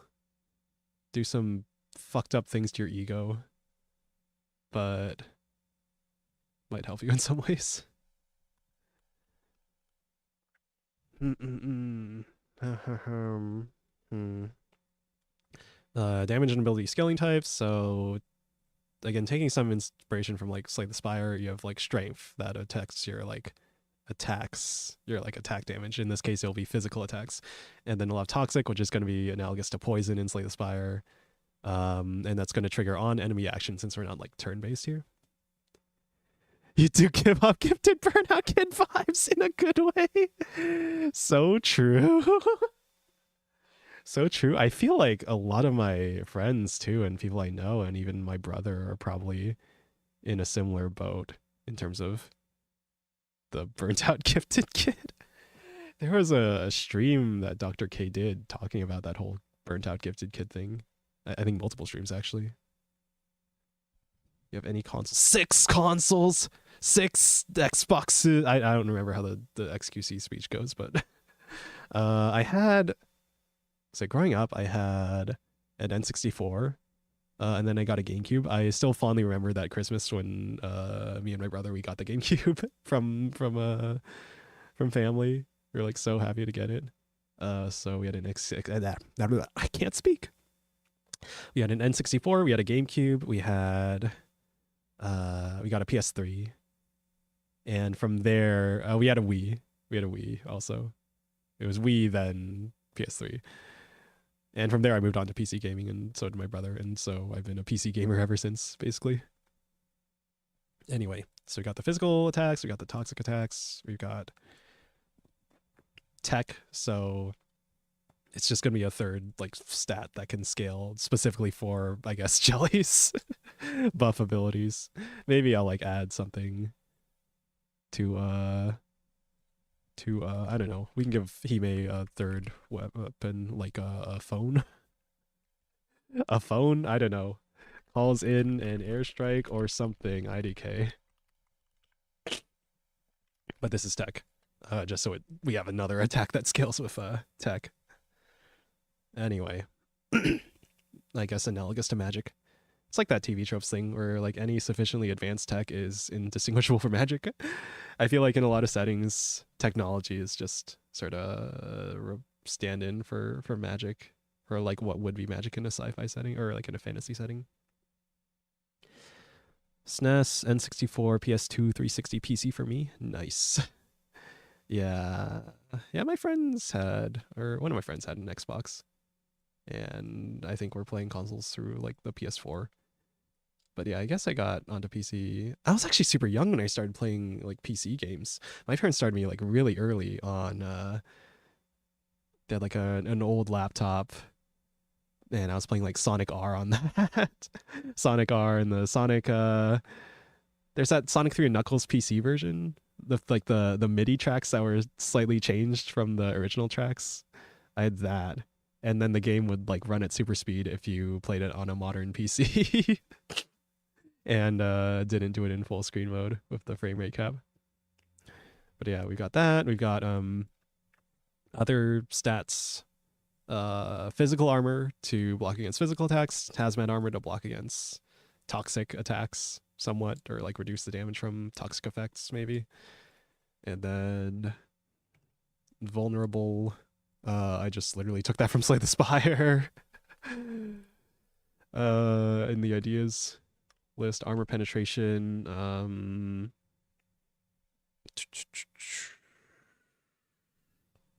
it does what you think it does. Or maybe we could like reduces enemy armor or something like that. Actually, yeah, that would be cool, right? Have an attack that reduces the enemy's armor, and then you can like break through a huge physical armor, something like that.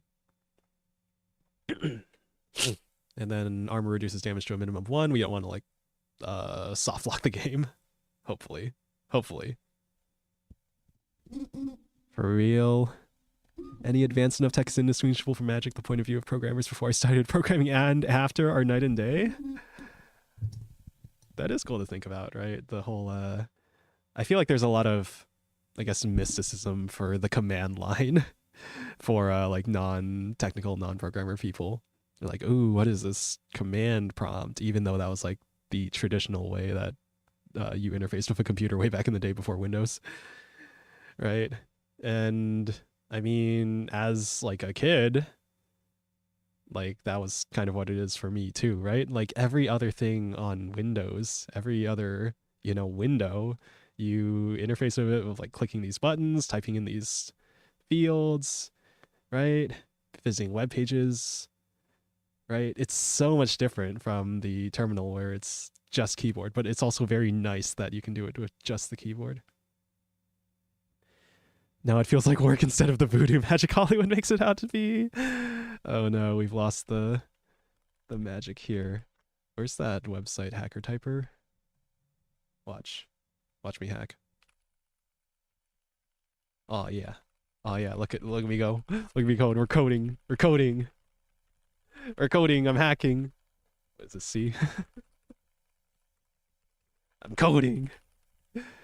All right. Just like how AI buzz hype is current tech world, the POV of business MBAs and the general public is so different from the actual AI engineers. He's hacking! Yeah, hacking into your bank account, hacking into your crypto wallets, hacking into your somethings. Doxing every VTuber I know. For myself, I'm just going to hold on to it. And do nothing with it. I'm in. Wait, hold on. Where's the... me typing fiercely. I'm in. Do you hate random ads? What's an ad blocker? I think ads are very annoying, but they're like an unfortunate part of life in the modern digital age. Just because there's not really any other way that a lot of things would get monetized. You can like beg for money in donos, but it is probably not going to be nearly as effective if you're courting like a mainstream audience in terms of like turning that into money that can sustain the thing that you're providing for other people. Send any VTubers a funny little link, you could dox them faster.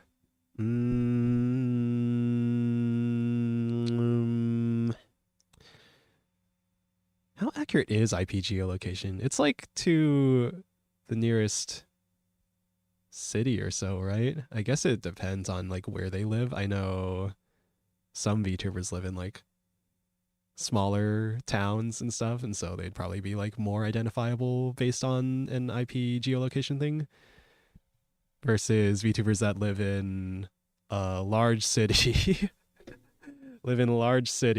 And you're trying to find them in like millions of people. But I guess if you like add up other info they give about their life, then yeah, it's one more piece of information to add to the thing. Or, you know, you could like DDoS them, right? Hacking the framework, destroying the barriers, sending virus. Oh yeah, I have my noise suppression on right now. Hold on. You can't hear my typing. Now you can hear my typing. Okay, turn that off.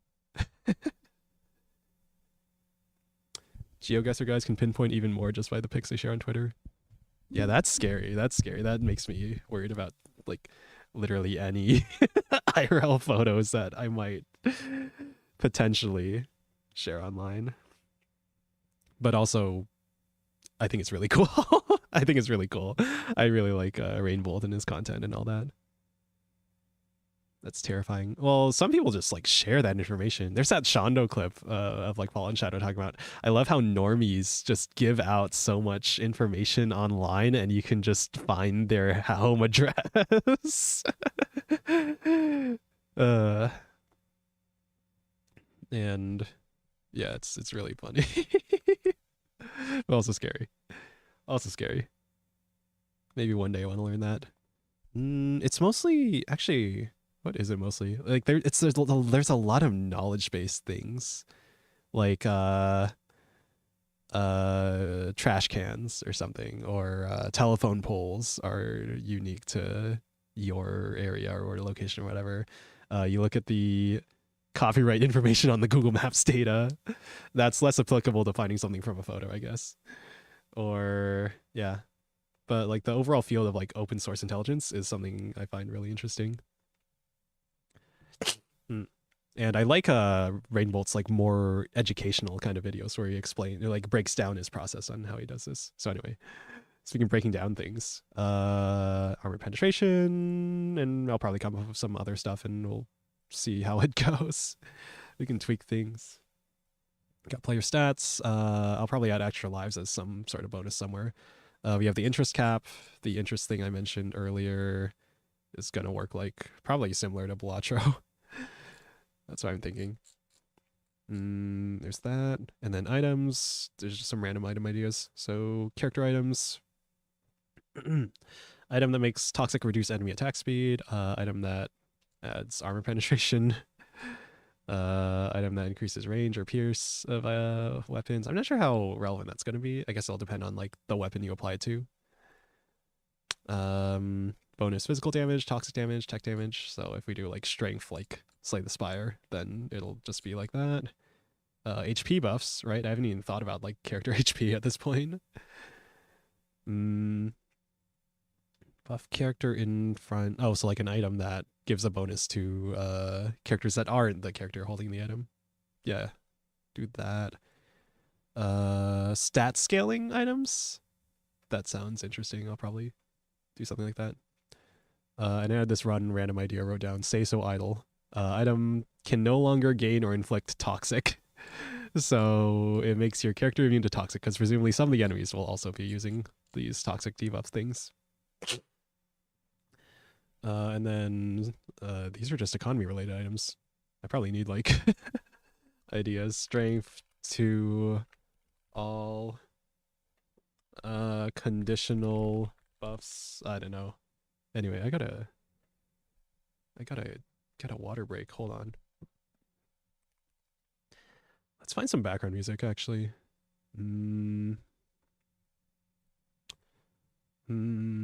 Was it Super Monkey Ball?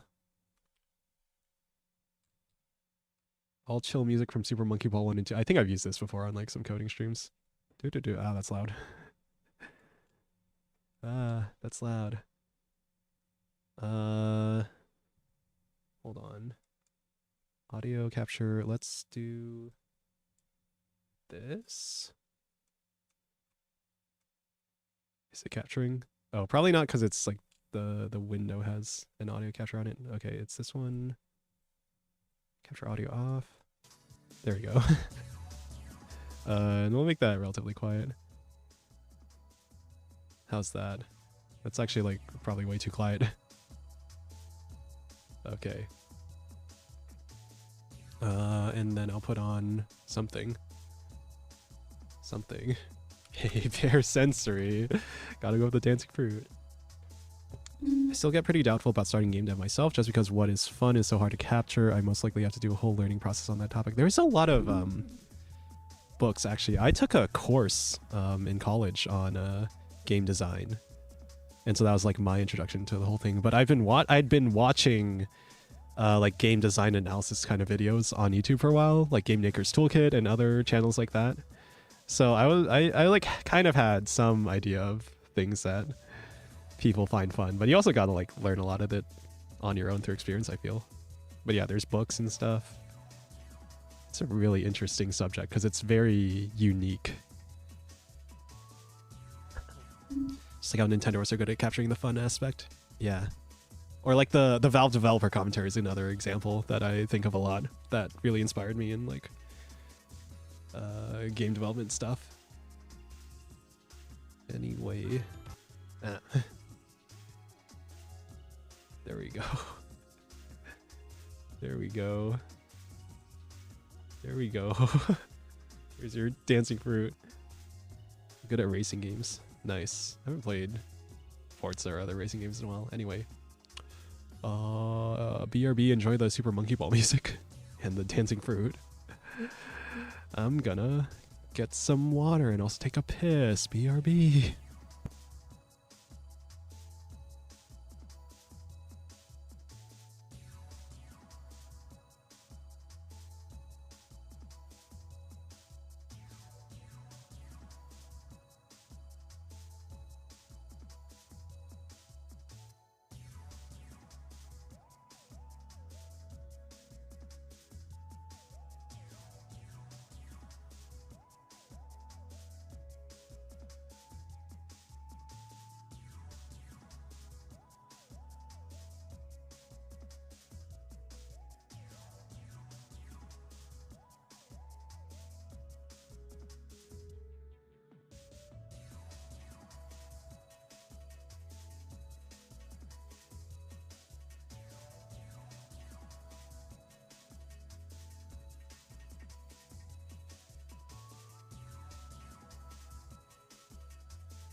Alright, again, I am kind of sick. I have this toggle, or is it not this? This toggle. The loading toggle. I think you're supposed to like automate that and do it to like on model loss tracking. I should probably do that at some point, but oh well. Ugh. Getting hypnotized? Are you enjoying the dancing fruit? Are you enjoying? Oh, too bad. They're going away. We gotta focus here. I've got stuff to do. I've got Well, I'm not sure how much longer I can stream for. I did say that I was kind of sick, and I am still feeling kind of sick. I did take a nap earlier today, so it's not like I'm totally lacking on sleep, more like lacking on physical energy. But as long as I have mental energy, I can probably keep going for a bit. This in the Minecraft speedrun screens. Oh yeah, that's what I need. Feels like playing the Subway Surfer video to keep us entertained. Exactly, I know all the tricks. I know the tricks. I've been streaming long enough. I know the tricks. Gotta dangle those, jangle those keys.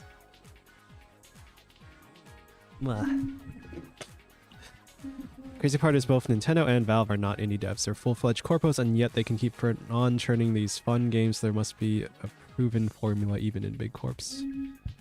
Is there a proven formula? I think the problems we see in like AAA dev in all these like massive game swapping is that they are too formulaic. They're trying to like recreate the success of something else instead of just like making a good game. Something like that. But yeah, there's probably like a bit of a process there in terms of like making good video game. Funky graphics. So any of you want to do stuff behind the scenes? Yeah, I mean, I guess I was like setting this up behind the scenes. Probably set up a Git repo for version control reasons. Everyone's sick this time of year. Feel better, feel better, feel better, feel better. Get better, get better, get better, get better. Yeah, I've been drinking a bit of like herbal tea and stuff. Helps a bit. But yeah. Yeah, Raimi was sick. This stream that she was on. I think she said that was food poisoning, right? From the crab or the butter or something. I don't know. Ubisoft. Maybe instead of formula, more like a loosely attached fun benchmark, I think, because Nintendo are so good at this despite being super corpo. Drink that orange juice. Get better, get better. Yeah, add that vitamin C, ascorbic acid. I actually have some like ascorbic acid powder, vitamin C. So I like drink it with some juice in the morning. I don't know how like actually effective that is. I get the feeling that a lot of vitamin stuff is more like if you are getting a certain amount, then that is sufficient. So I'm not sure if it's actually helping, but I do it. And I kind of like the taste. Like extra sour juice. But yeah, from my understanding, a lot of it is just playtesting, right? And a lot of it is these companies aren't focused enough on like the player experience. Juices works though. It's a good way to consume tons of fruits in one gulp. Like a green papaya. Fruits like a green papaya. Okay, where do I want to be for the like this this stream? All right, time for the boring part where I'm actually coding. And probably, so here's the thing, I can be entertaining and talk to chat and get nothing done, or it can be boring and focus on actually thinking about the code and get some stuff done. So which would you rather have, chat? You decide. Is that Godot engine? Hello, mullet. Lock in, lock in. Lock in, get it twisted. If you put your mind to anything, you can accomplish anything. You can learn to code. Talking to chat is nothing to streamer. Yeah, he hates us. He hates you. Streamer hates you. Hello, Cyclocust. You're too smart for this streaming stuff. Oh, so true. Yeah, maybe I'll do a lot of stuff off stream for this anyway. So this is pause. This is the main. Okay, so this is gonna be the game, right? We're gonna have, you know what? I should find a background first, just so this isn't like, empty, but like a royalty-free winter background. Royalty-free. Most streamers have severe ADHD, and yet you can properly lock in. I don't know. Can I? Can I? Can I really? Also, I've been thinking about this game is probably gonna look like shit because I'm not absurdly well versed in 2D art.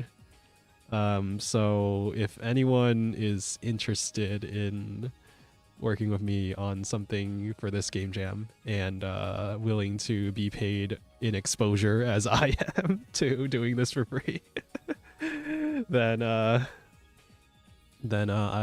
would like that. I would be open to that. I was gonna put in like something on the main page of the game if I put out something playable. That's just like artists needed will pay an exposure.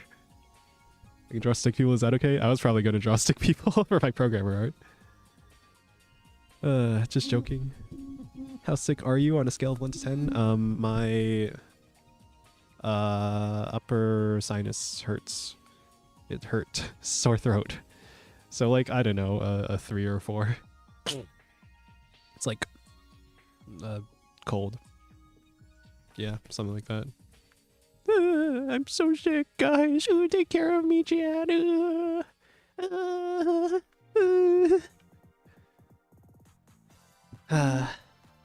I'm not good for it enough for it, I think, and I still have some stuff to do until the 31st of December.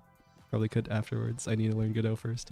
Yeah, I think I'm gonna try and make it as well designed, but like modular and modifiable as possible. So like in theory we could even do like a texture swap of the game to like overhaul the visuals and stuff. So even if I just release the game and die and just drop it, then hopefully in the future someone can pick it up and make it better. How freaking are Phase Jams? When was the last one? Was it Halloween? Might have been Halloween, and then this is the 7th Phase Jam. It's Christmas. At the very least, it's still in Python, which I already know. Maybe in the future I'll learn Godot a lot more. So true. GD script is literally just Python. kind of. It's still like its own API and has its own classes and stuff, but like the syntax is like almost the same as Python. So people could make extended versions. Yeah, I saw like web fishing had a lot of mods, and that was because of like a mod loader someone else made for Godot 4 games. So if you have the tools, you can decompile any Godot game. It's not really obfuscated at all, really. And like, you know, technically you don't have the rights to like do stuff with that code, but a lot of Godot games are just indie devs making stuff, like me. And I would be totally fine with anyone modding my stuff. Just throwing that out there. Just throwing that out there. So, where was I? Besides talking to Chad. We have a blank slate. We have nothing. I was looking for, all right, a winter background.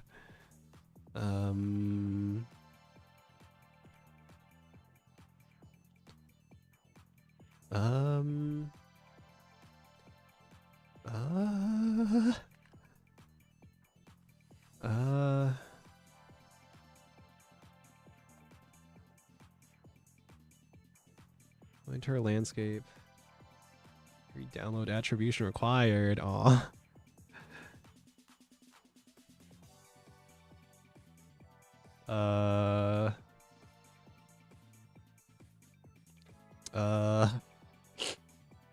That's fine. I'll just do the attribution. Right. Actually, I'll put a separate assets folder if I don't want to like redistribute the assets. But in this case, it's just an image, so I think that's fine.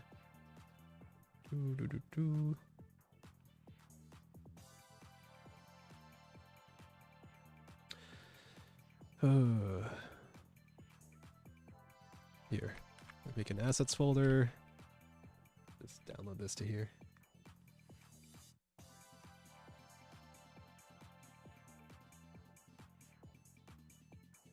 Oh my god, why is the GIMP document like 4 megabytes? Oh, because the here, Just extract here. Actually, that means I can export a EPS. Oh, well, I guess I can open in GIMP. Programmers be like, staring at VS Code for 10 hours straight, head empty. So accurate. I usually need to lock in when I code. I can never do it while streaming.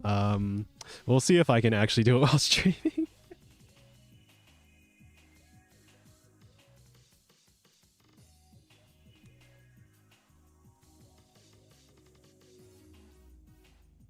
What's a vector? Wait, hold on.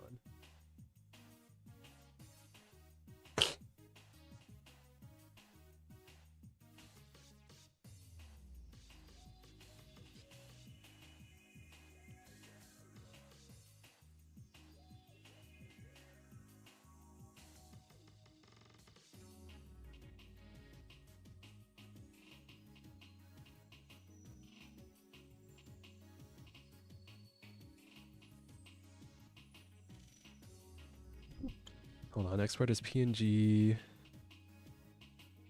We'll see how big that is. If it's too big, I'll like resize it, I guess. 1.6 megs? Guess that's fine, yeah. It is kind of massive. It's like 5,000 by 3,000 pixels. I guess that's fine.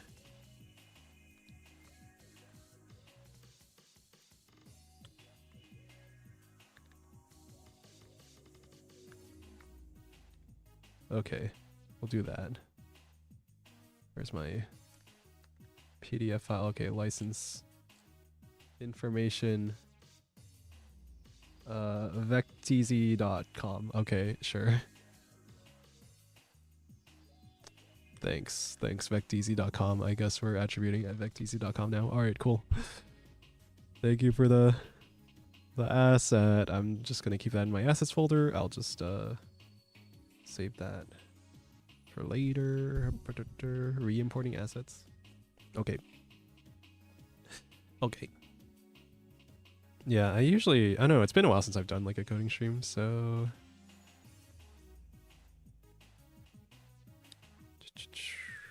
I don't know. I don't know. All right. What's it? A texture rect?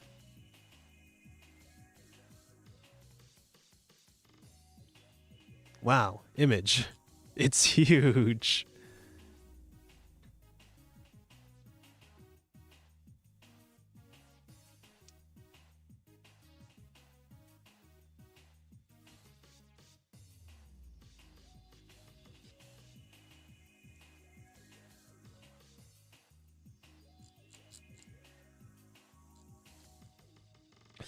There's like a project setting, I think, for the scaling window. Scale mode, no. Rendering, scaling.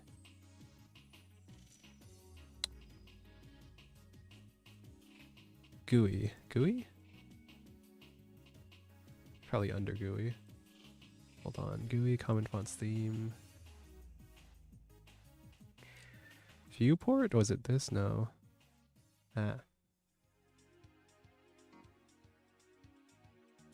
Thought process stuff is interesting enough for me, at least. But you get the assets. For my last Game Jam game, I made a lot of the 3D stuff, and then the rest was like free stuff that other people had made. I just Google, I guess.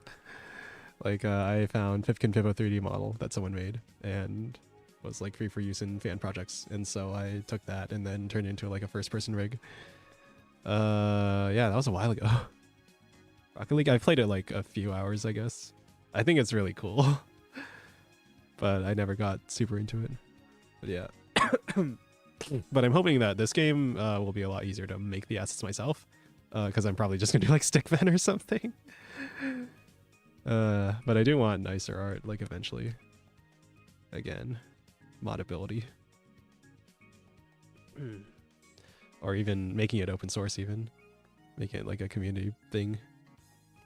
What was I looking for? Oh, Godot. GUI scaling? How to scale UI. Oh, here. Multiple resolutions. Base size. Okay.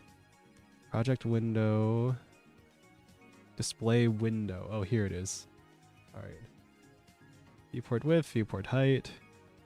Sizable borderless stretch. I'm reading docs. I'm reading docs. I'm reading docs. Documentation. I'll start learning to draw today. Give me like 2 years. Thanks. Thanks. It'll be perfect. We'll both be better at drawing in 2 years, hopefully. Programmer plus Google. Best friends since the dawn of time. So true. Since the dawn of time in January 1st, 1970 at midnight GMT.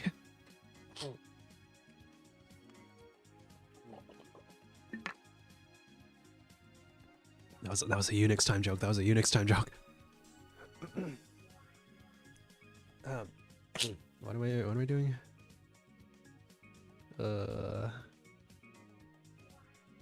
This is setting the design size, resizing, stretch settings, scale mode, fractional stretch mode.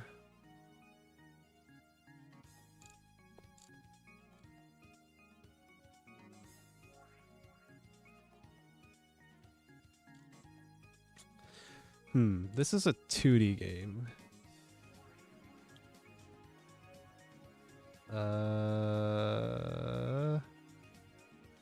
Hold on. The base size specified in width and height in the project settings is stretched to cover the whole screen. Everything is rendered directly at the target resolution. 3D is unaffected. While in 2D, there's no longer a one-to-one correspondence between sprite pixels and screen pixels, which may result in scaling artifacts.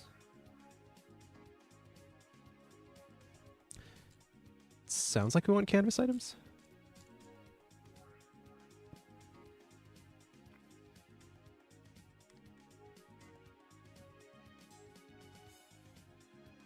And then stretch aspect, keep width.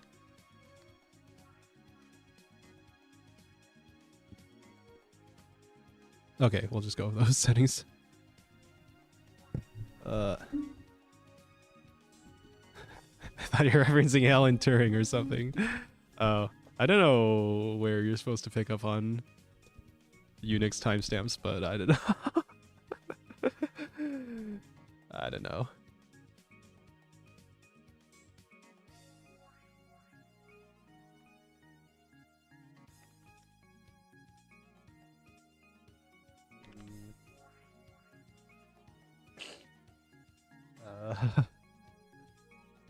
Oops. Anchor center. Oh god, why is it always reset position? Oh, I hate UI. I hate UI. Okay, whatever, screw it. This is a game jam game. This is a game jam game. Of course, we're doing shit like this.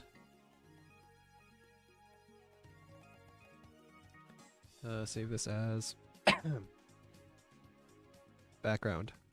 Alright, great. Oh god, it doesn't fucking work. Of course not.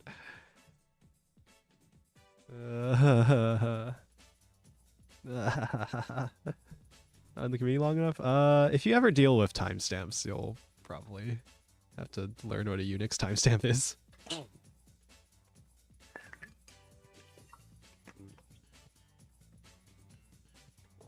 Knee surgery tomorrow. Oh, good luck.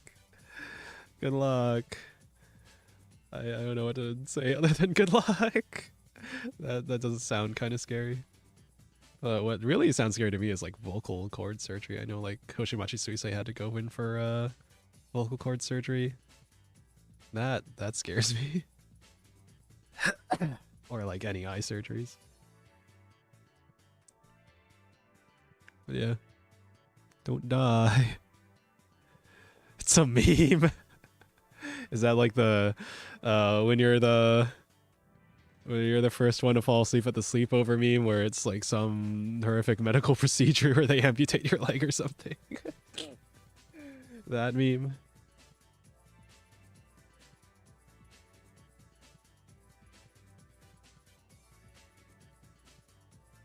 Alright, because this position isn't actually real because it's like...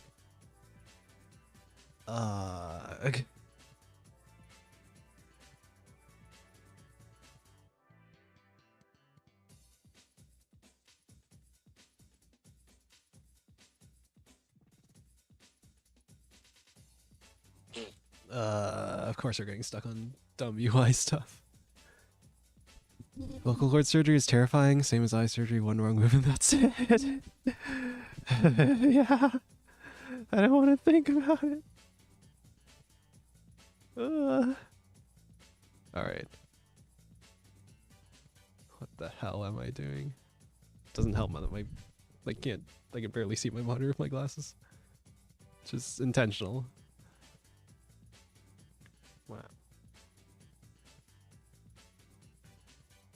So many memes nowadays. I've like talked about this on other streams that like our media diet now is so fractured. You could be watching Squid Games 2 one day and then meet someone else who has no idea what a Squid Game even is.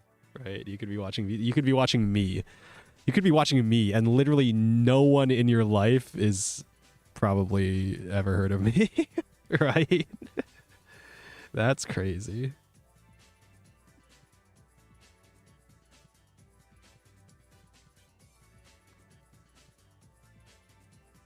Squid Games, the thing Mr. Beast invented. Oh. Yeah, it really does fit with his brand, doesn't it? It's only fitting that he does like Squid Games theme stuff.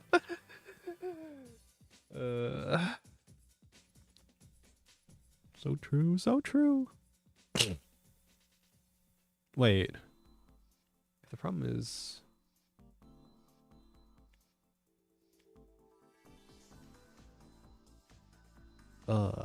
Here, I'm just opening Google. How to center texture in Godot.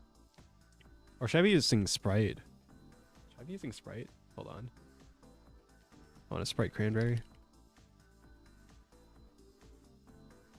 Sprite 2D. How's this?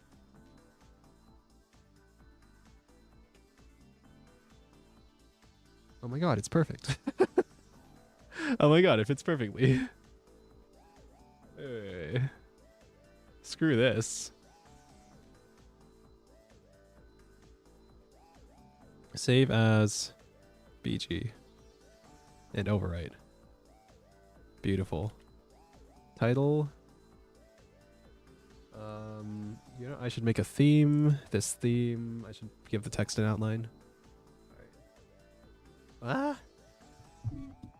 Is using Godot faster compared to developing on something like Uni, or it all depends? I find the... What is it? Like the interfaces, the APIs, more simpler.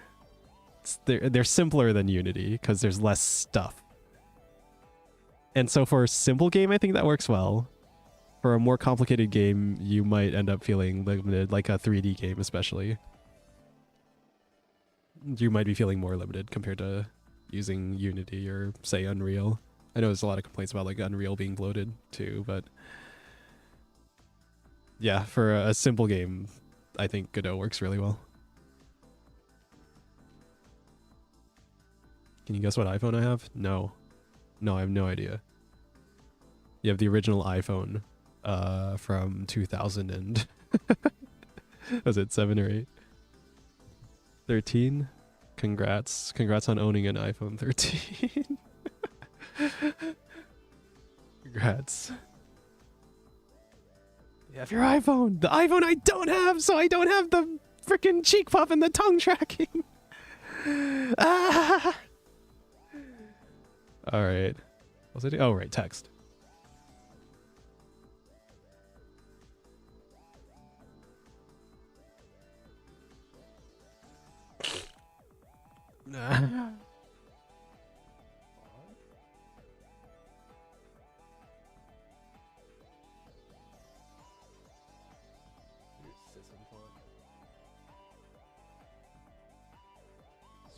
I'm just not gonna worry about font. Outline, I want that.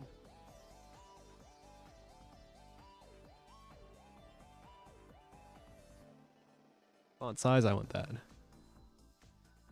24. Alright, sure. What the hell? What the hell? The hell am I doing?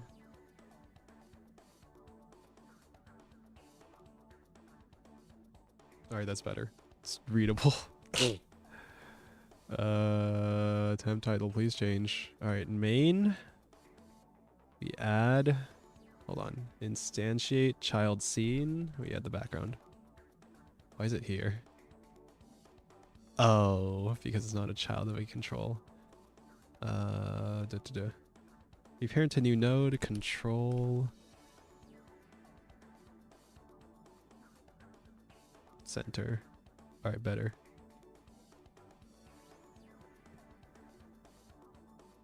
Or sorry, was it full rect? No, this center. Wait, then how did it scale perfectly? Why did it scale perfectly?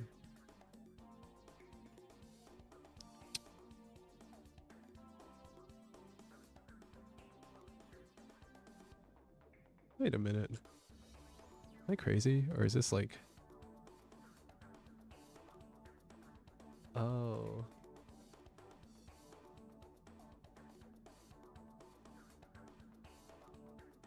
Crazy? I was crazy once. They put me in a room. Rubber room with rats. Rats make me crazy. Alright.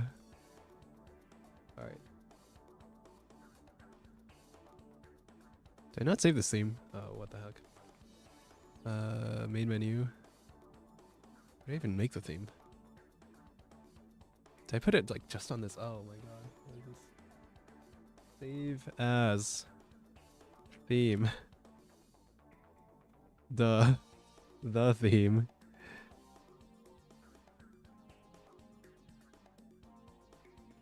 Alright, we have the theme in the main menu. Alright, then we got that. In the pause menu.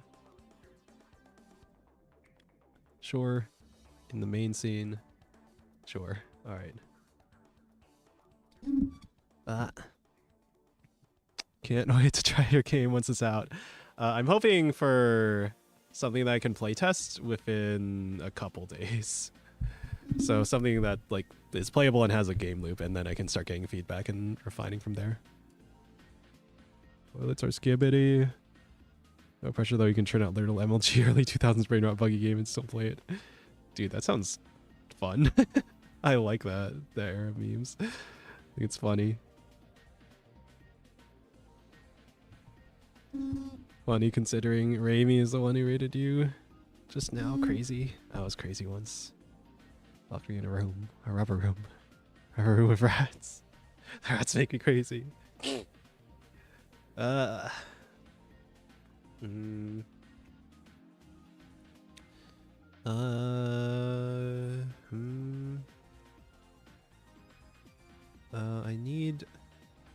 probably need a game state global, don't I? Yeah, that sounds like a reasonable thing to do, is add a game state global.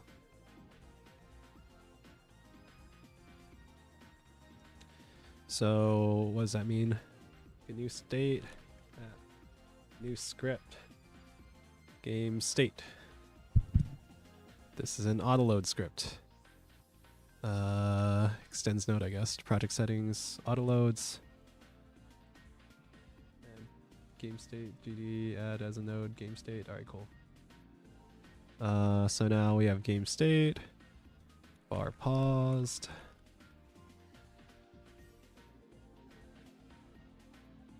Bool.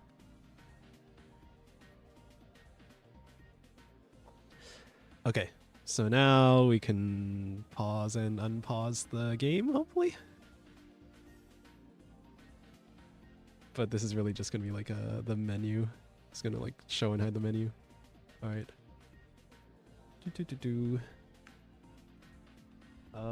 And also that means I need signals. So set paused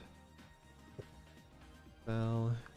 To do is paused equals val, and then paused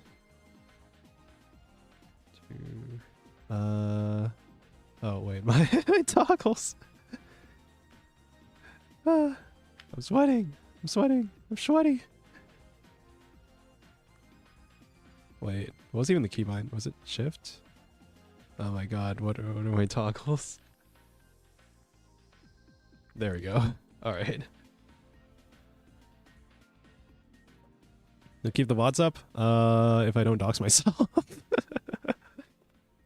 I'm not going to. Yeah, no, the VOD should stay up. Even if these are low effort streams or whatever. In which I'm still yapping and talking to chat. Is it?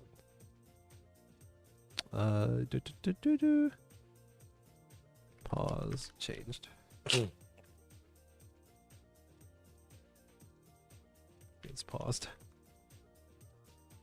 Cool. Alright. Pause. Change. Dot emit. With val. I think that's what the syntax is, right? Okay. So when you pause, on ready,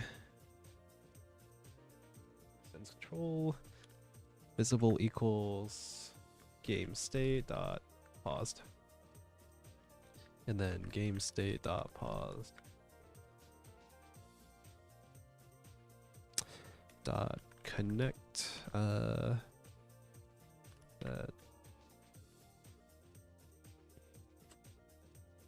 on paused, and then you make a function on pause changed is paused, cool. And then visible equals is paused. Cool. And then new bottle or program. Hello, Sully next winter. Hello. Jeez, sweaty taco. Jeez. You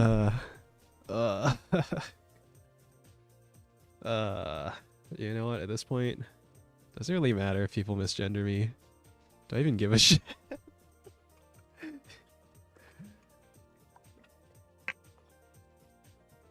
I don't know. I think I've always been kind of not really giving a shit with it. Although I do think of myself as male and would find it weird for people to like see my model and hear my voice and not think of me as male. But I don't know. I don't know. Ball toggle when? Oh yeah, I should do that. I should totally do that. I have a 9900X just sitting on my desk waiting for its beloved motherboard to come in the mail next week. It's a pain waiting for a single part after having La Pièce de Résistance in my hands. Oh man, that's cool. That's cool. Also, yeah. When you're like excited to do something when you're waiting for one thing. Ugh. It's exciting. In a way, like the excitement of waiting for a new thing to arrive can be a lot of fun, I feel.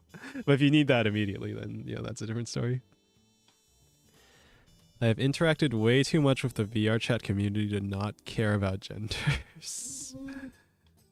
In the VR chat community, tons of people identify as male, use cute girl model. That's the norm at this point.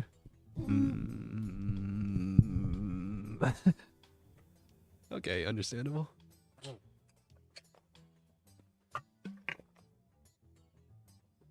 I will say that me personally, I'm not gonna be pissed off or like throw a fit if anyone misgenders me or whatever. If anything, I'll just joke about it. It's like, What? Hold on, I haven't even warmed up the voice. Why are you calling me a girl? I'm clearly a boy. What are you talking about? Like that.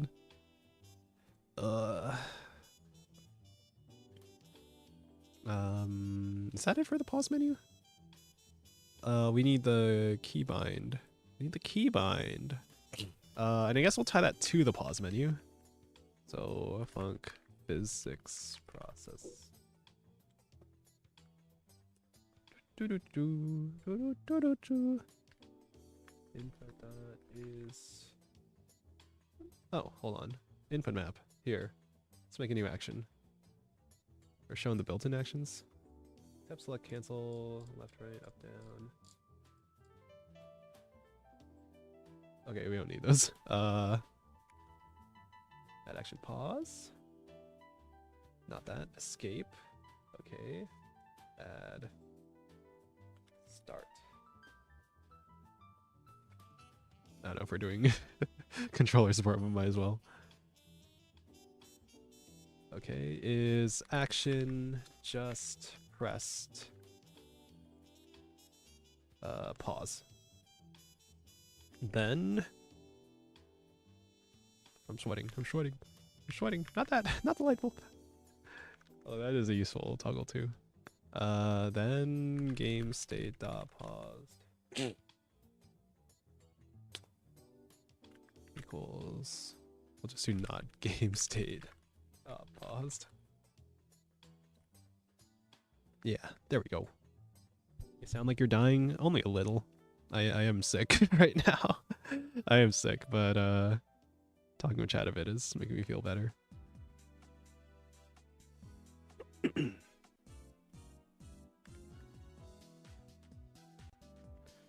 Oh, and the resume button.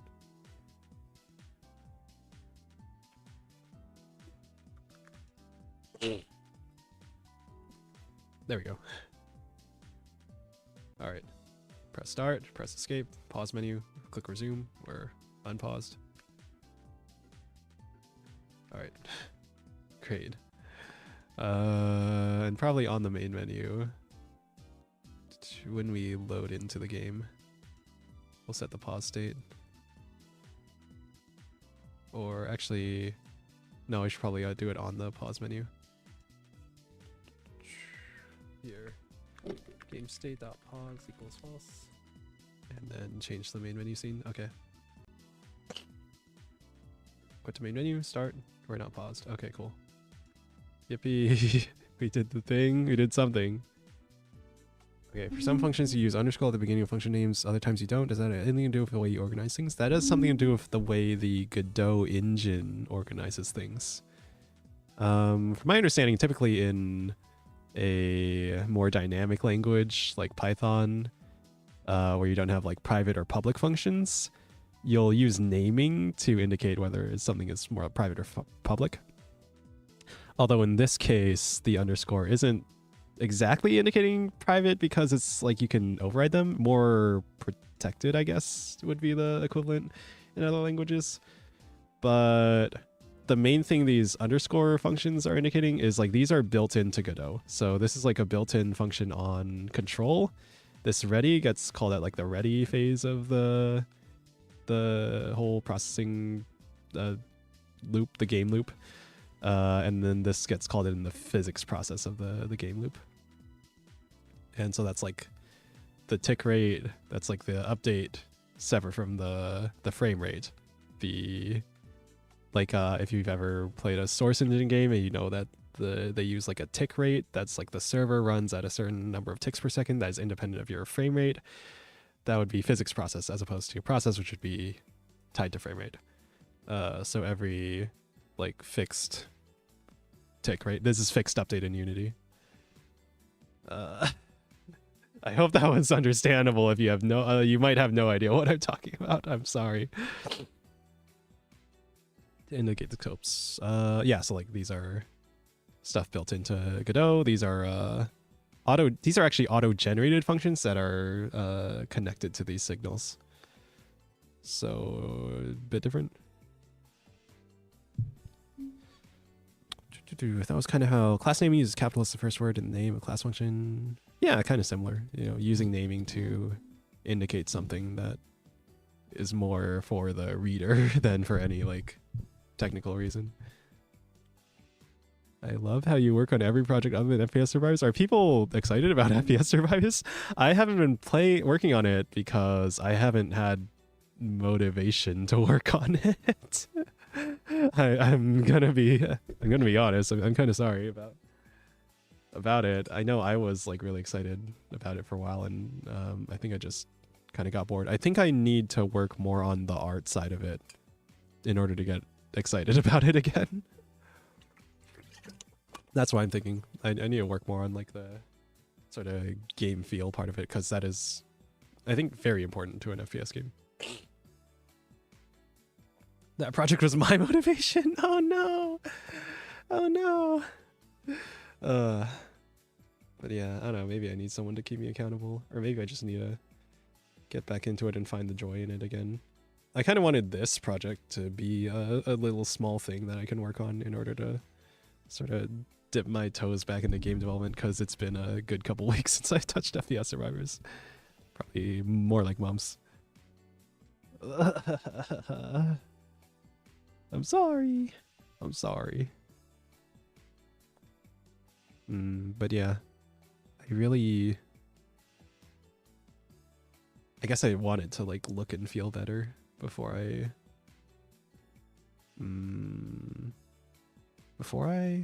no, I think I just got bored of the game in its current state and couldn't find the motivation. Like, I don't know, like the next thing I was working on was like a map system, and just dealing with writing all that stuff myself made me start to think that maybe going for hyper optimization by writing a ton of shit myself instead of just, say, switching to Unity or something and using Unity dots or something and having it more integrated with the engine, and then using an asset for flow field pathfinding or something is kind of like a mistake on my part in terms of my ability to make the game myself and maintain motivation throughout. Big projects are tiring, not gonna lie. Yeah. Yeah, maybe it's too big. Maybe it's too big. Maybe I'll come back to it eventually, but for now, I am distracted talking to chat instead of doing anything significant in the game. I wanted to add like a debug menu, but first, even before I add the debug menu, I just want to have like the framework laid out for, I guess, the whole characters system.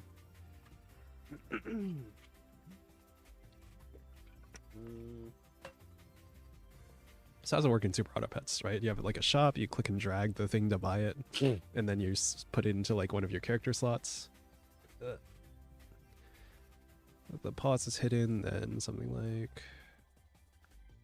Pause needs to be at the bottom because it's rendered in that order, okay.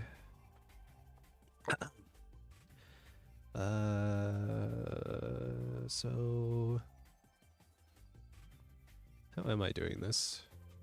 Should I just draw a stickman in MS Paint or something? Or, I mean, I guess I have GIMP. I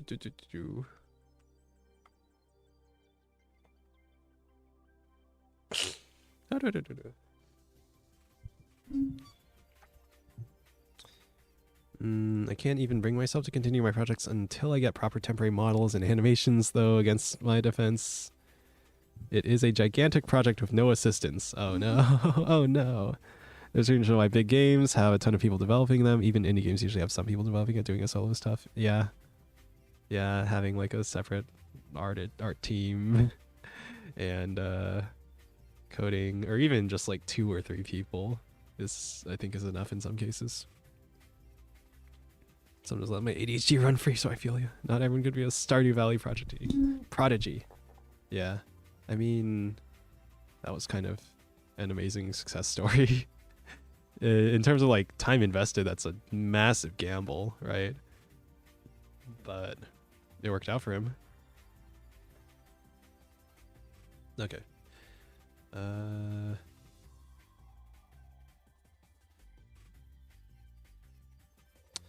Let's just do like... Oh, this can be tiny. I'll do 400 by 400. Background alpha channel, delete it. Pencil. Hardness 100. I'm so hard right now. Where's my... Here. Change this to the GIMP window here. Alright, we're gimping it. Straight up gimping it. He literally gambled everything, to be fair, you're right. Yeah. Let's go gambling! Proceeds to spend 5 years of my life developing my massive indie game that will totally be a success. Oops.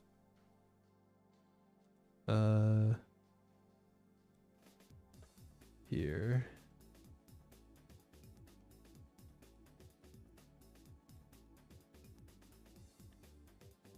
P for Pippa. And then pink hair. I gotta get the something thing. I don't even have like a reference image of Pippa set up or anything. Whatever. Whatever. Alright, this is my beautiful programmer artwork.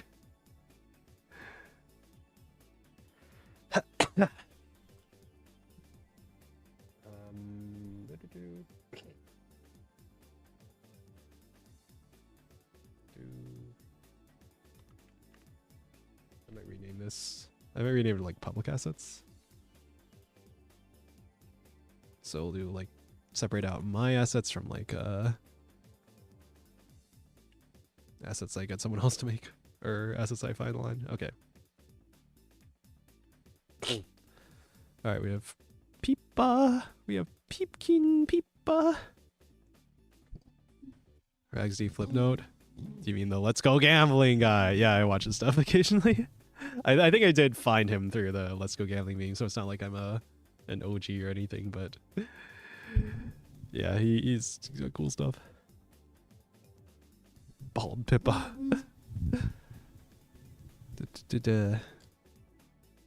Neo.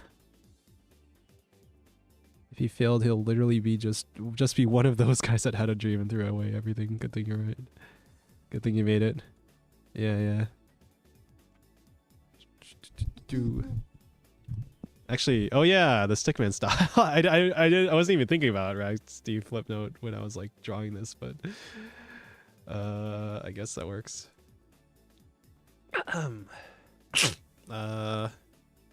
Here.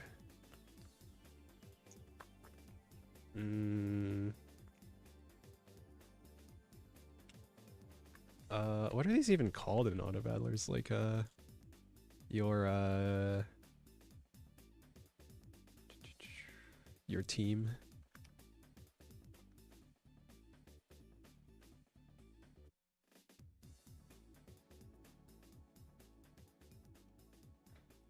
I guess I'm just sort of, whatever, we can change the layout eventually.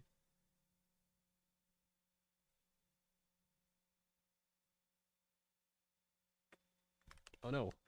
Oh no, my music playlist. Hold on. Let's just loop this. I love Super Monkey Ball. I love Super Monkey Ball. It'll be so funny if one of the Phase members end up playing this game and see the model. I know some of them have done the Game Jam games before. We'll see. I think I'll use this project as motivation for a new smaller project. Yeah, that's... I think that was part of my goal with this, is just to have a small project that is small enough in scope to be done within a week. And then use an egg box. Hungry box. Happy Feet. Wombo Combo. Dave Falco. Dave Falco. Oh! Oh! Where are you at? Let's go. Game developing. Okay. That's kind of huge. Let's make them, yeah, like 0.5 scale. All right. Here's our team. Here's our sprite. Want a sprite Granberry? Do you make your assets? Having someone make them for you? I will try to use either free assets or make them myself. But ideally, I'd want to work with another artist on this project specifically, because all I need is like some nice 2D art of the Phase girls. And then items and a bunch of UI stuff, probably. And then some animations. I guess I can do the animations myself too. I'm gonna need to write a lot of like generalized systems. I know I've written similar stuff for like FES survivors, so I'm hoping that applies here. Background goes hard. Yeah, this one was from Vecteezy. Vecteezy, the licensing information in the assets folder. That I'm a surgeon meme, but with replace surgeon with artist. Autistic meme. I'm an artist. Look, it's Pipkin Pippa. This is definitely Pipkin Pippa.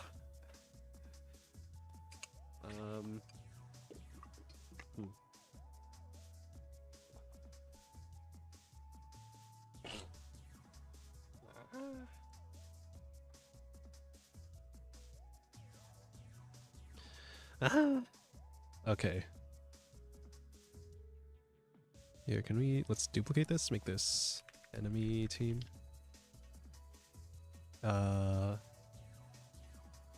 Move this layout, transform, position.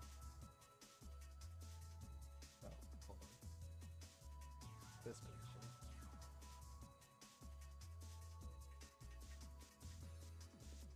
position. Sure. Go with that.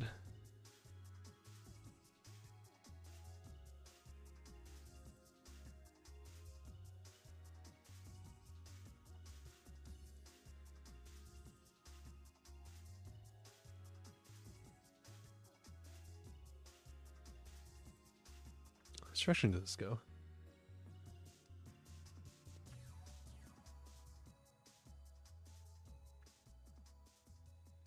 There we go. Flip horizontally. There we go. Looks like a pink-haired horse girl. Definitely looks like her. You can feel the autism even from this distance. Definitely Pippa. Now there's two of them. Yeah, and we're gonna make them attack each other. We can figure out how this works.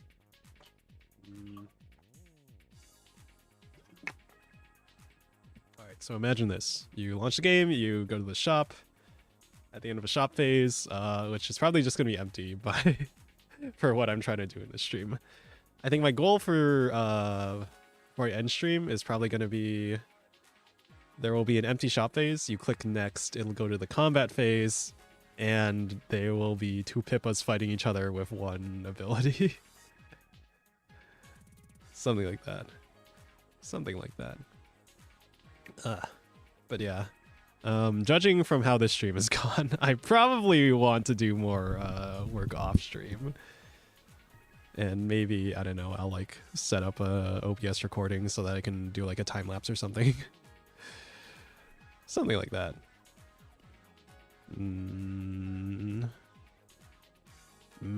Either that or I be evil and just completely ignore chat. I guess I could do that too and just live stream it, but completely silent. Just turn off the mic. No yapping. No yapping. Just force myself not to yap. So here's the thing. The data representation is going to be a lot different from the visual representation here, I feel. So how's that gonna work? We have like a data representation. How do we sync those up? I mean, we could just use like Godot nodes and have like the visual representation also include the sort of data stuff in there. Lock in if you want to. Maybe I should, yeah. Just hit the mute mic button. The physical mute switch that I have on my SM58 S, the version with the physical switch.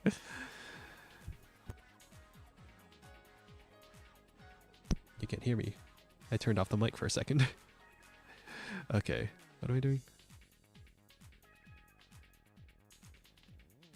I have no idea how this is going to look in code.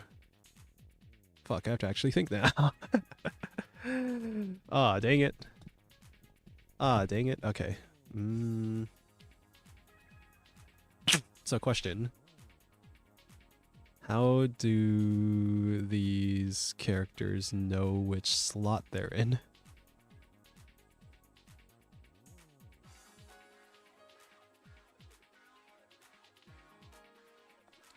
And where's that slot stored? Under like team, maybe like some sort of team manager or like actions manager, or this might be like a more general everything manager. Frick, I have some work to do as well, so I might not be able to stick around any longer. All right, have a good one. Have a good one. It's very late in the US, but wherever you are, good luck with your work.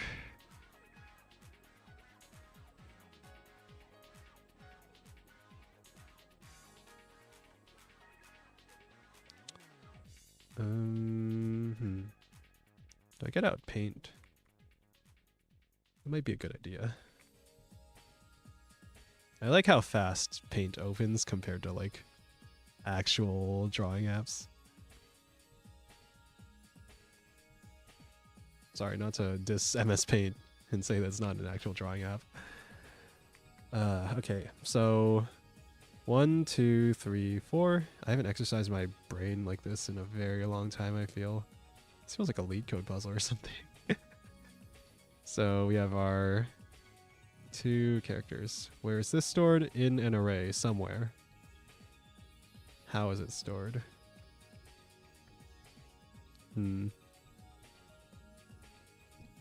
Take my leave. It's still daytime in my time zone. All right, have a good one. MS Paint. I love MS Paint. This is the ideal way of. Oh, it's the was it Pirate Software? Yeah, there's a Pirate Software short where he's talking about how if you want someone to focus, you just like draw something in MS Paint. Or was it Primogen? No, I think it was Pirate Software. I'll probably watch the VOD later if you keep the VOD up. All right, thank you.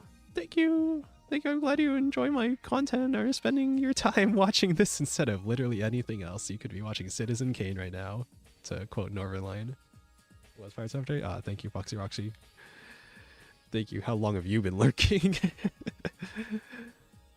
Lurker gang. How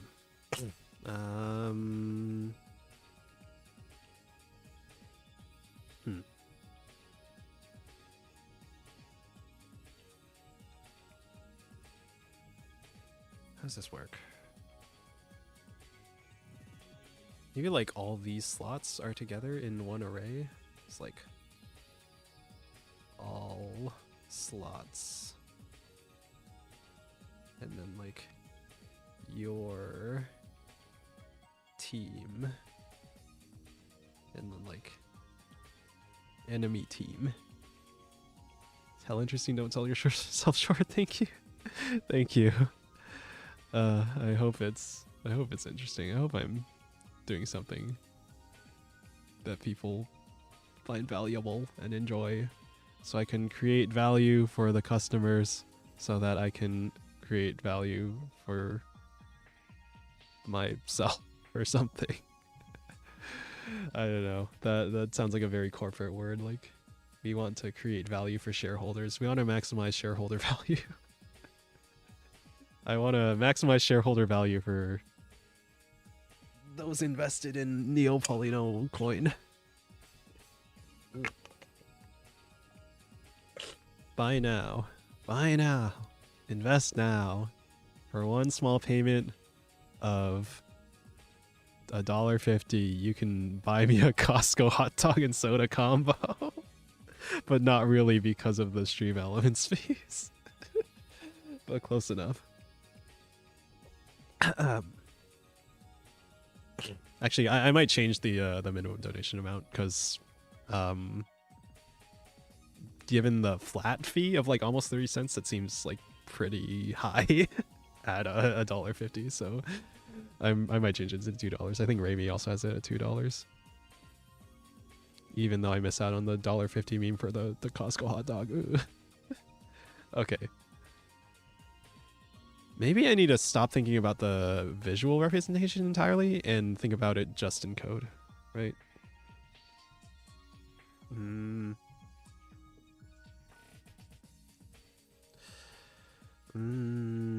Is that a good idea?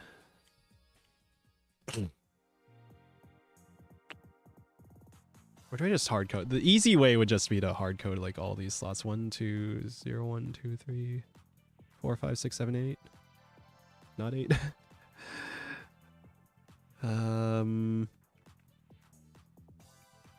But if I'm gonna hard code them, I might as well just put them in an array, right? And then we need some kind of data class for the character. So you need a character class.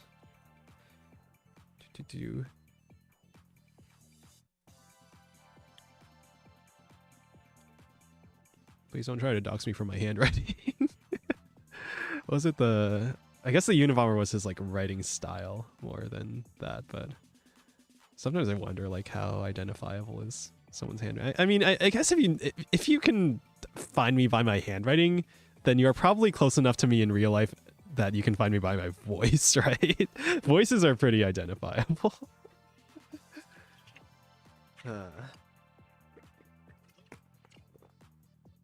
Anyway. Okay. Have a character class. Your team is an array of characters. They're in slots 0, 1, 2, 3.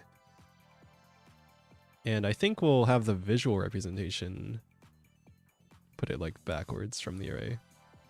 And then 0, 1, 2, 3. Enemy team. That's an interesting technical problem. I might have to sleep on this, actually. I like doing that, actually. Like, sort of front-loading a problem in my head, and then just, like, going and doing something else, taking a break. I feel like that works very well for programming problems.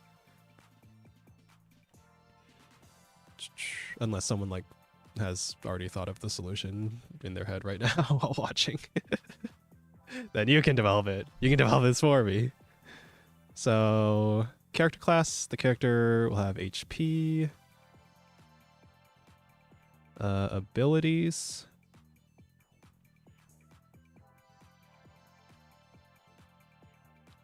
Ability array.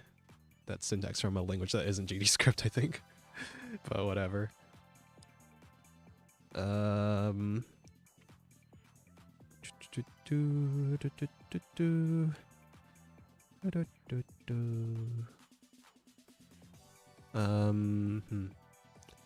then have a combat manager.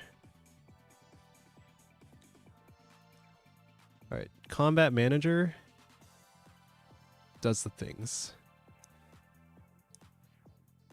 This is like the game loop stuff.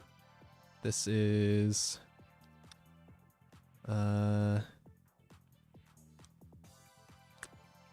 has right your team.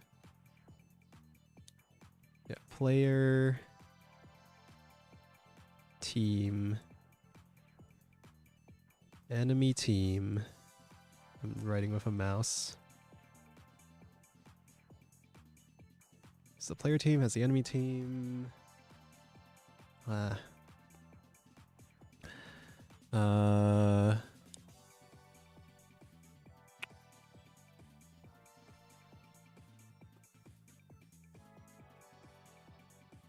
Is that it?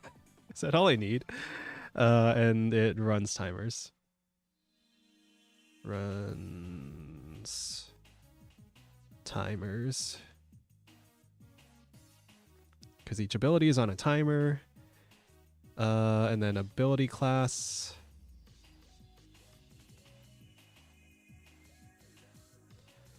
For now, I don't know what we're going to put in it.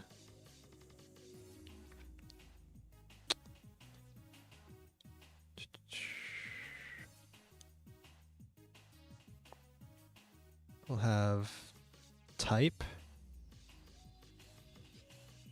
And then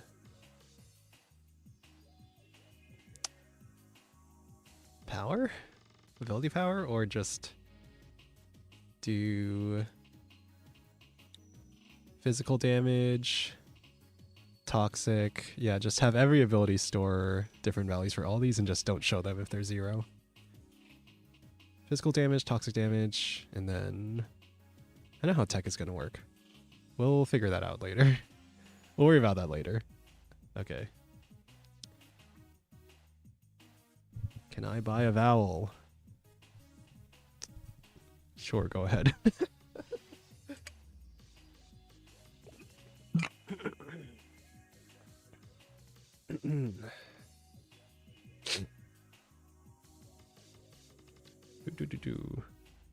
RSTLNE E. E. I was using E for enemy earlier. But then I guess we could do if we added Amy. That's a Phase Connect member. If we added Amy, then we can write her as an E in here.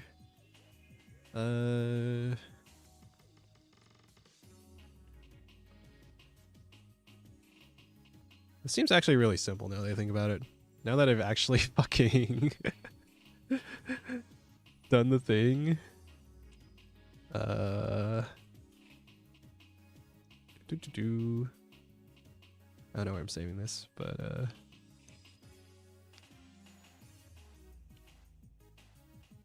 I mean, I guess I can include it in the game files. That would be kind of inefficient of me, but it probably belongs in like the source. I guess that's fine.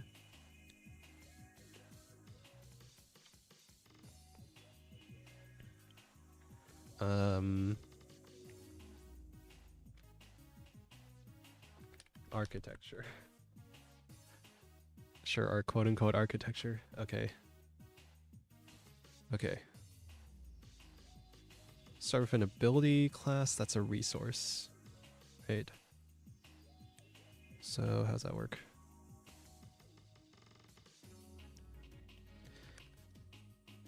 Ability in template inherits resource? Yeah. Okay. Extends resource. I need to look at the docs on... Yeah, look at the docs. I need to docs myself. I look at the Godot enum docs. I think it was just... Yeah. Here we go. Enum. Yeah.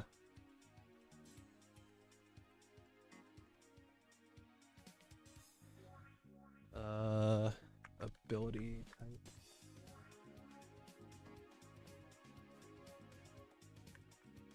Physical.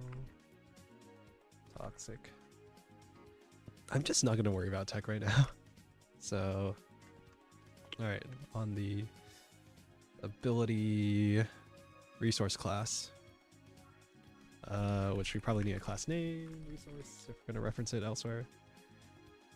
I like my types, or sorry, not class name, resource ability. Class name ability. I like my dynamic languages typed. Bruh. Bar. And we want this to be like, yeah, exportable, so we can like set it from the editor.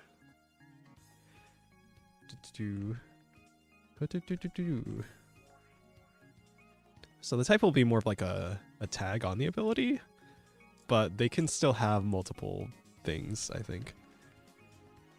Ability type is an ability type. Sport var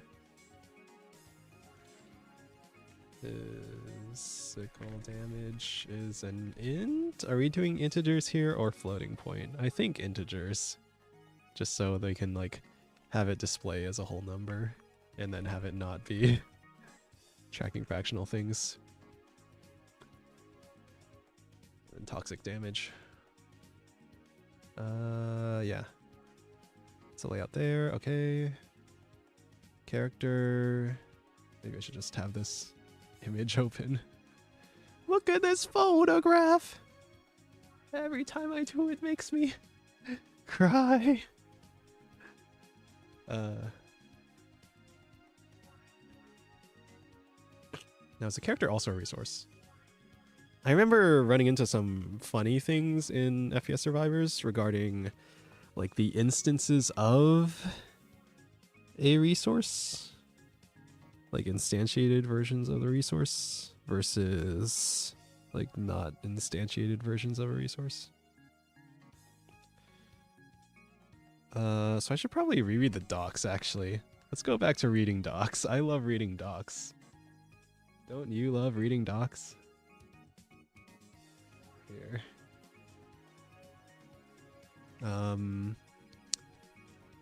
Where's it? Resource.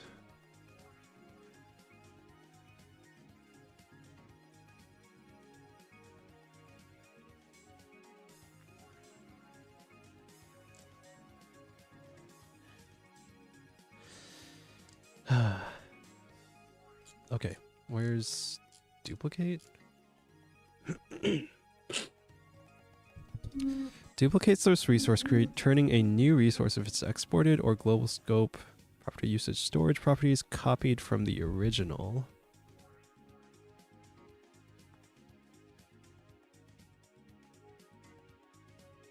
Nested resources within subrepresents shallow copy. Okay, shallow copy.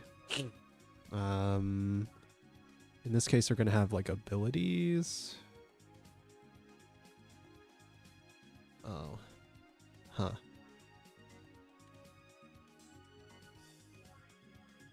Huh.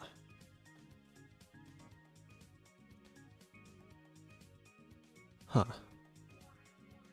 Hold on. Any buffs and stuff are going to be stored on the character. The character is a resource. The character is a resource. The character has variables.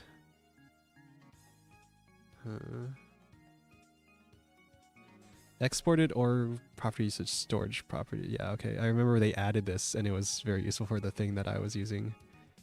There's like an export storage keyword now. Yeah, it was very useful for the thing I was doing in like FPS Survivors where I was setting like an ID on the items.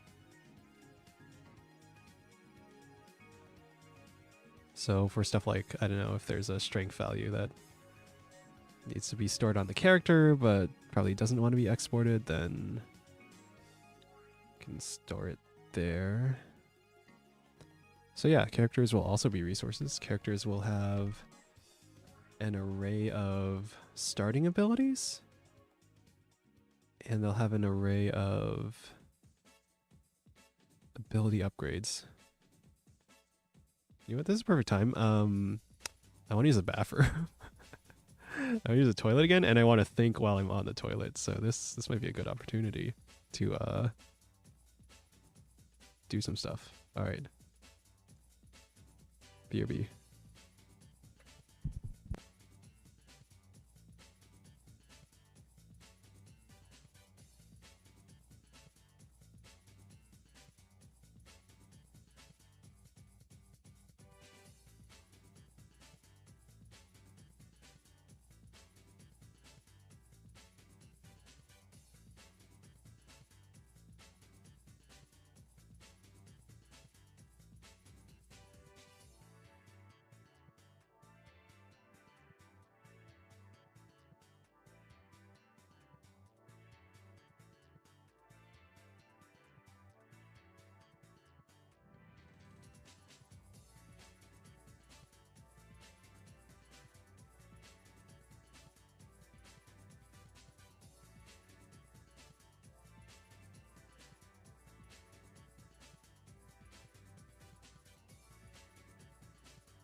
I should get that I Heart Peeing hat from from web fishing. And then put that on every time I take a bathroom break. I see my face in the freaking VTube Studio webcam NVIDIA face tracking thing. It looks so goofy. Nah. Okay. Yeah, we're just using resources, right? This should all just do the thing I want. I think. Export var. Cooldown. This will be a float. In seconds. The cooldown of the ability.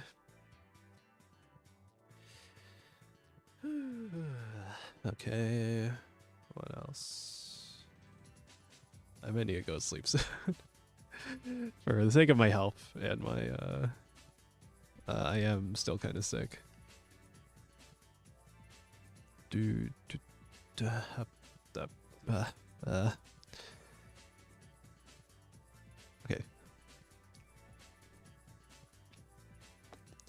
With the ability class, let's make a new script for the character class.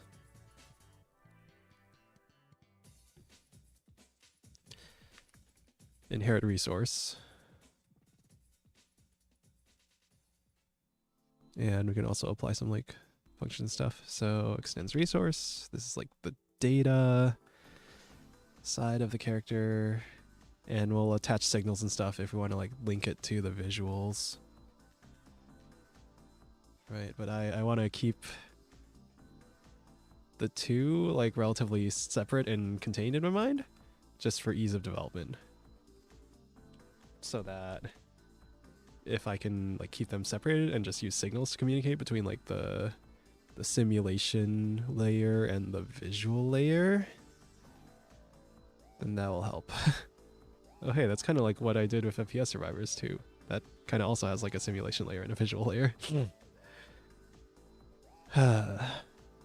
It's just another simulation, just like on a smaller scale.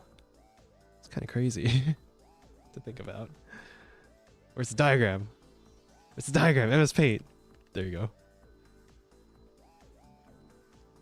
So, export var. Here, max HP. It's an int. And they have a current HP. This will be extort storage. Cur HP is an int.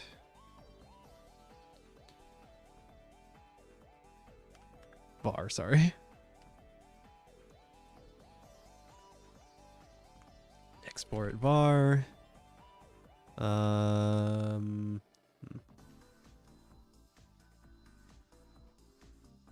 Let's see, we'll need starting abilities. Array of ability. And then I'm not sure how to store the level up abilities. How that's going to work. It might be an array of arrays, it might be something else.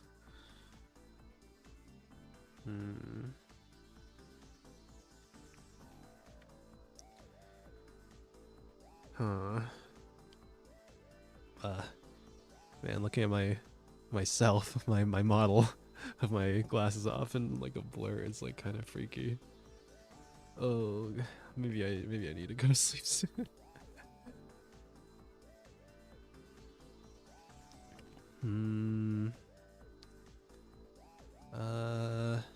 Actually no, the abilities array is going to be the actual like array. Yeah, this is going to be the starting abilities either way. And I probably shouldn't even think about level ups right now if I just want to get something working immediately. So, and we'll add a combat. Okay. Oh, the mic, the mic. All right. Yeah, the Pippos. The Pippos have the abilities. The abilities should also have names, probably. For var ability name string.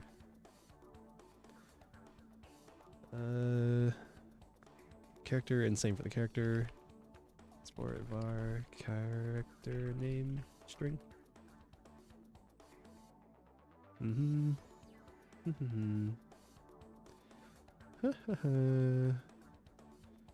What else we got? I guess we make the comment manager then.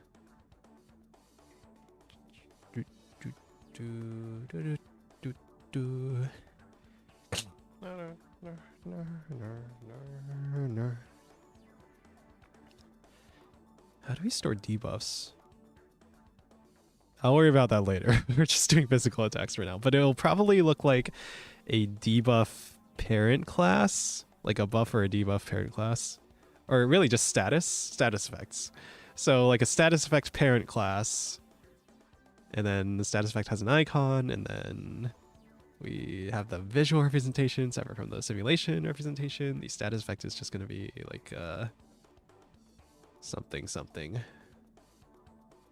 I don't know, it might be complicated to keep the visual and representation separate. Will it be though? Nah. I'll worry about that later. Abilities. That gets updated in Combat Manager. We make a script for Combat Manager. It's called the Combat Manager. Extends node. And again, looking at this MS Paint diagram, very helpful. I'll even do it like this. We're coding now.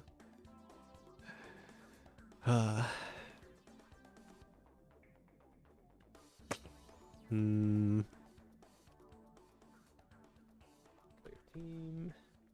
Then we'll do export bars for now. Eventually these will be, you know, more dynamic. And you know, the player will buy stuff and do stuff like that.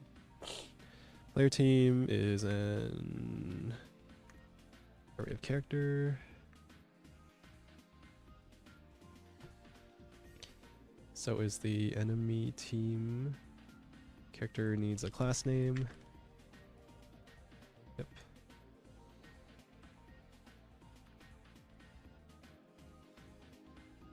Enemy team, okay.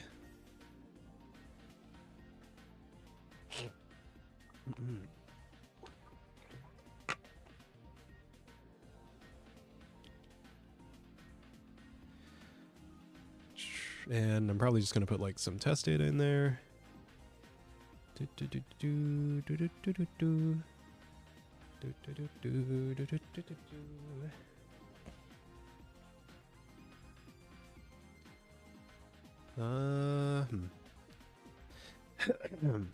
Excuse me.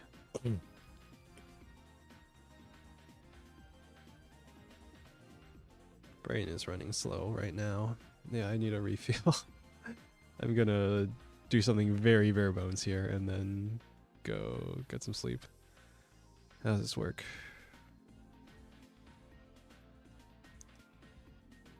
Funk.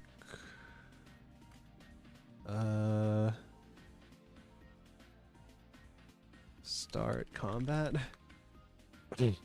For car in player team or ability in car.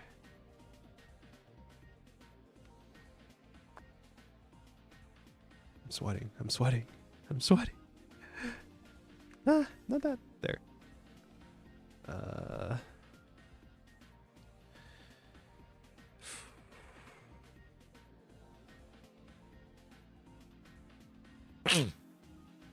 Look at this diagram. Huh.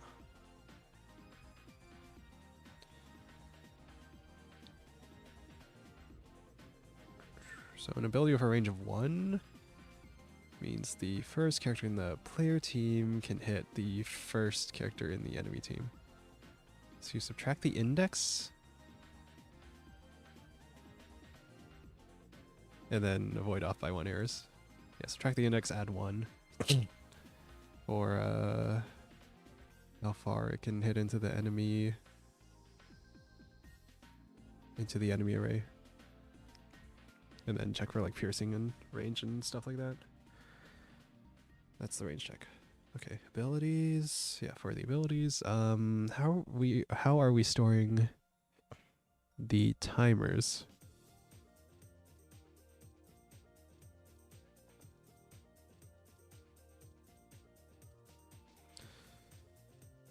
So I'm imagining like progress bars underneath each character. They look like ability. And that just like fills up with time. That's your progress bar. Very ugly. There's that.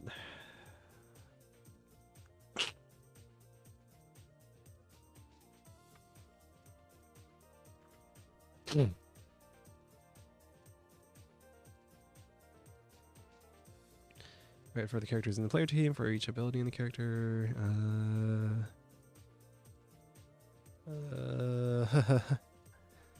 Bar timers is an array of timer? Yeah, just timer.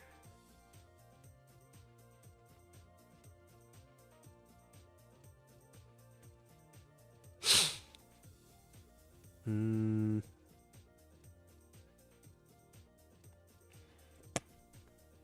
Hmm.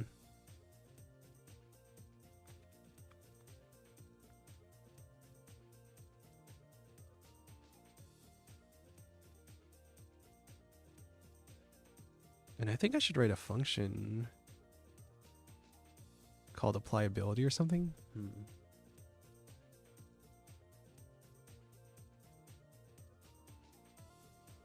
That might be in Combat Manager. Yeah, I can probably just do it in Combat Manager. It's like function func apply ability.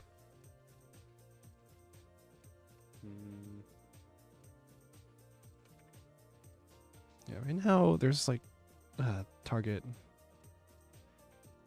There might be multiple targets, so I guess we pass an array of targets.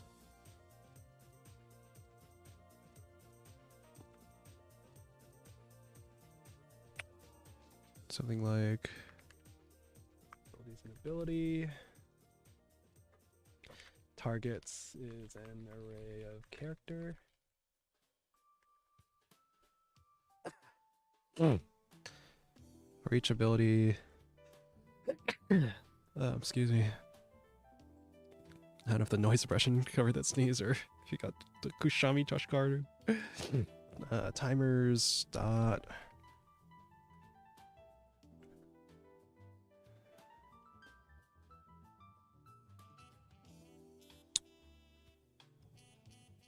There's a create timer thing, right?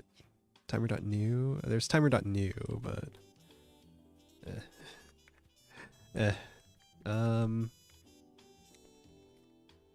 let's see.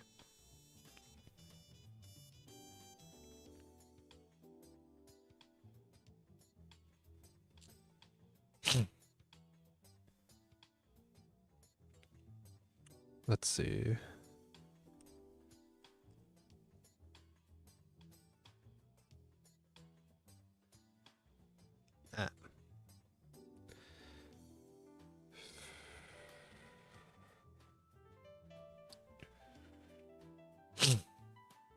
And then the targets actually depends on what position the character is in. So, and that position is going to change throughout the round as characters die. So we need to keep track of both the character. Dog flu. You're next to a sick dog right now. I'm sneezing all over you. You're gonna catch my dog flu. You got the virus. You ever see those like Twitter accounts are like VTuber virus, Suisei virus? You're gonna get the Neo virus. Coding in my walls or something? Yeah, it's transmissible through internet waves. If you're listening to this stream right now and I sneeze, it goes through the internet to you. That's the nature of a virtual being like me. As a virtual YouTuber.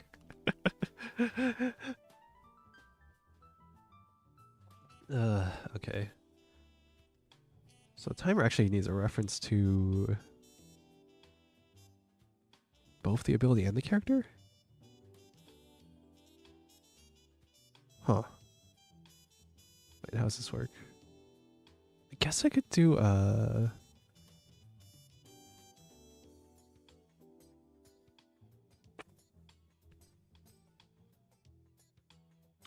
wait. So how are we gonna find the target? So this apply ability might need to be like deeper into another function call. Here's me. Pardon my being sick. I'm sorry. I'm sorry for being sick. My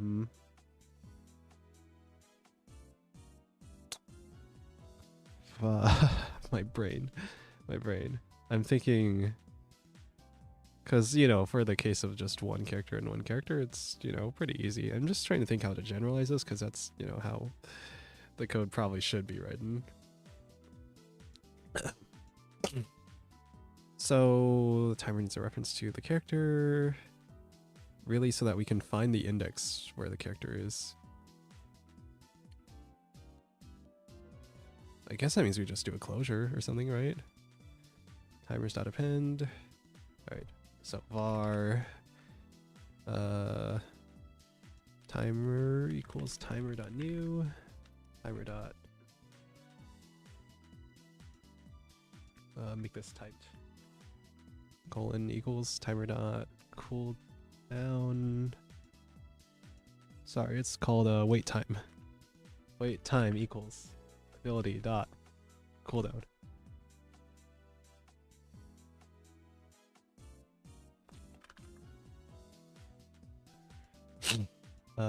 This is an ability.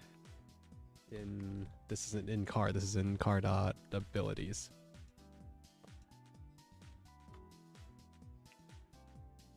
Okay, so the wait time is the ability cooldown. I'm sweating. I'm nervous.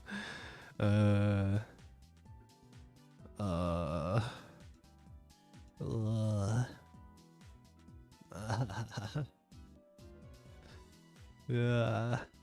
Where's my expressions? This is me right now. This is me trying to think. This is, where's the other one? Where's the other one? This one. Sounds different. Okay, whatever.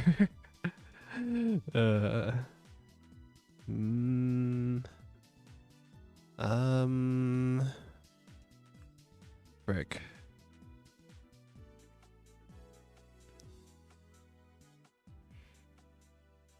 All right, timer dot timeout dot connect. This function, the function we write a function.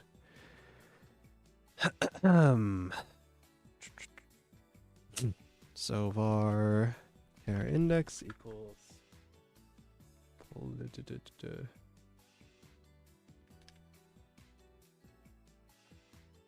player team dot find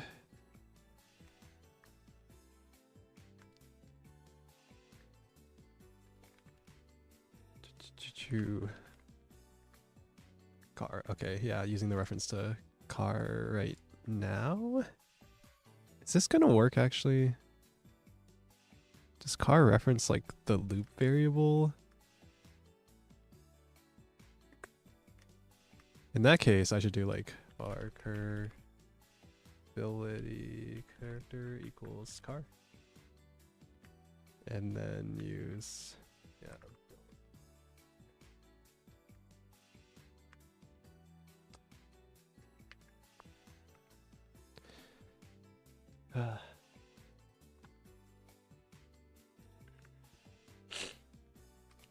And that's an int, I think.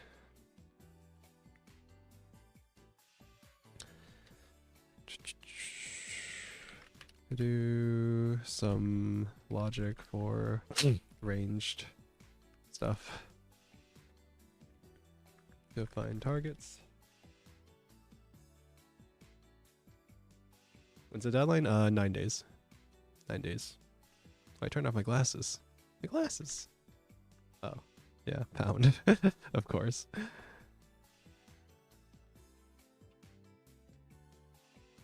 I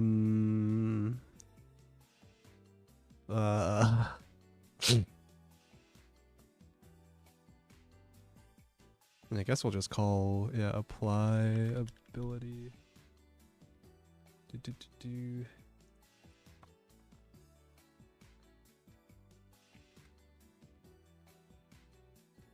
Finding targets, okay. So var targets equals targets dot append Right now, it's just gonna be enemy team of 0. Do do do.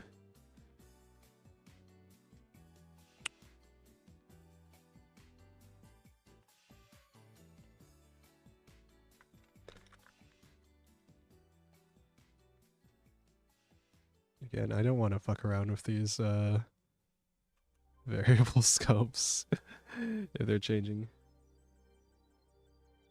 Planning on more of these, or just gonna try and focus off stream? That's a really good question. Actually, I'm not sure. I'm not sure. Maybe more streams. If people like these, then actually I feel like I should do them. But I might try and... I guess it depends. I feel like my endurance might be better if I am distracting myself with chat. But there might be some portions that will be more fun to do off stream, or just more frustrating if I were to try and do it on stream. So I might do that off stream. We'll see, we'll see. I'm thinking if I do more art related stuff, then that might be more fun on stream. If I'm doing more coding related stuff, I might be more inclined to do it off stream, but we'll see.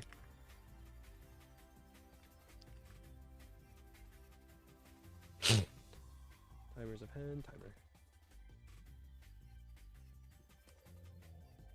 Copy this logic for enemy team.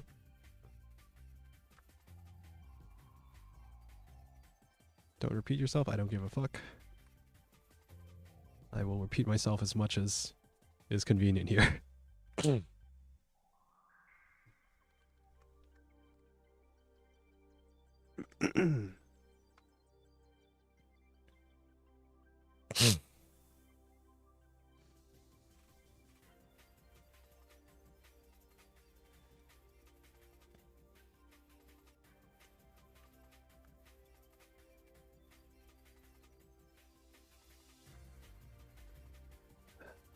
And then I'm going to have like buffs like strength and stuff. Those are also going to be tied to the character. I need to pass them into the ability somehow. It'll probably be like a parameter in this function apply ability. Yeah. Okay. For character and targets, car dot her HP. OS equals ability dot physical damage, and then we'll update visuals through signals probably.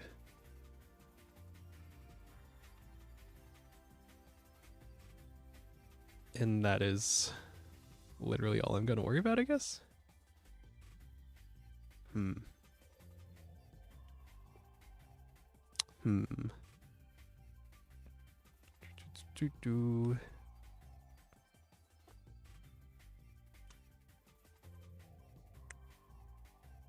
If character dot. Actually, so we need to check if the character is dead. You can do that on the character itself, but something seems a bit off there because of the scope. How are we gonna have? I guess we could do signals.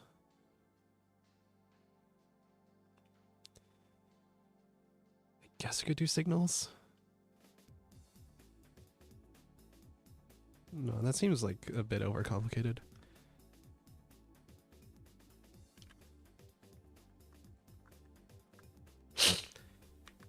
So if the character's current HP is less than or equal to 0,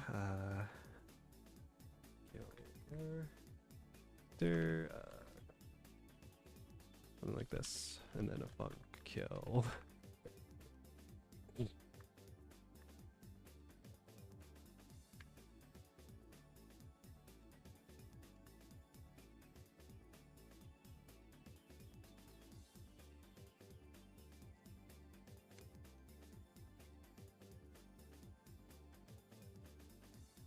Our player index player team dot find gar.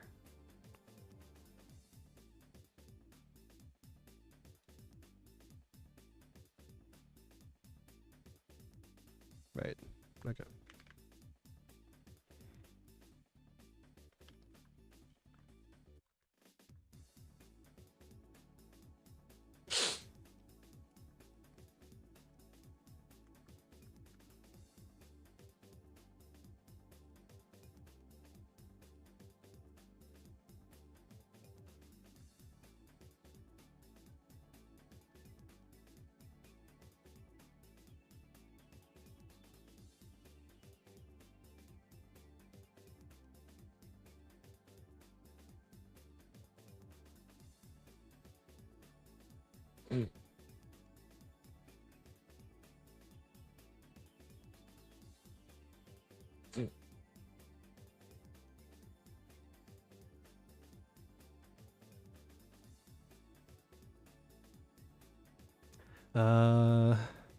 Do thing.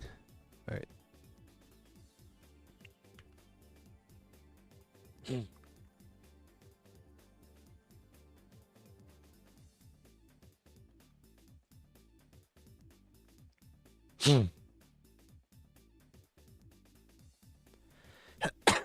Can you attach like objects and stuff to push error?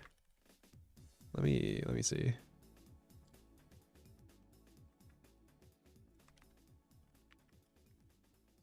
Add global scope push error here. Just an error message. Bar arcs.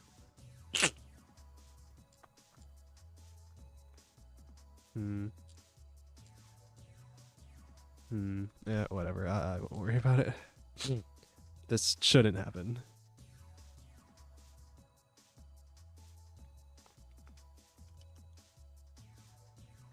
Debug? No, there's like assert. False.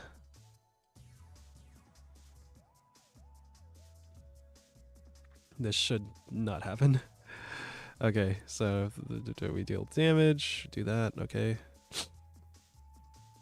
And then at the end of start combat, for timer dot. Where is it? I need to read the docs some more. I need to read more docs. There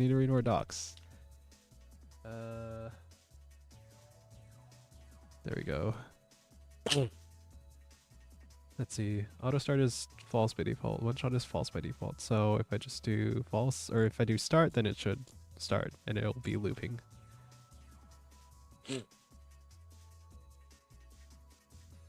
Does not resume a pause timer. Fails if the timer is not inside the tree. Okay, so I need to actually, when I append,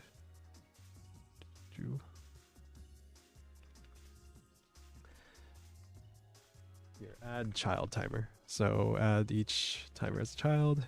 So now it's in the scene tree. And now for timer entire.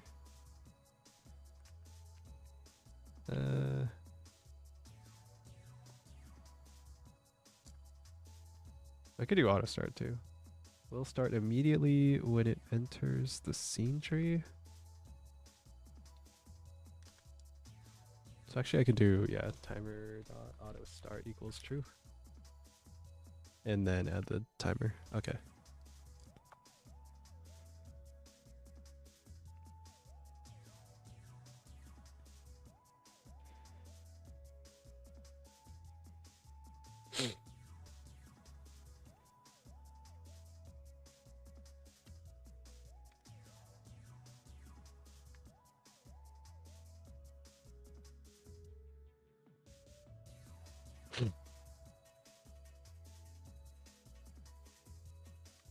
And these are just testing print stuff. Enemy bed. Okay. Yeah, this won't even touch like the visual representation yet.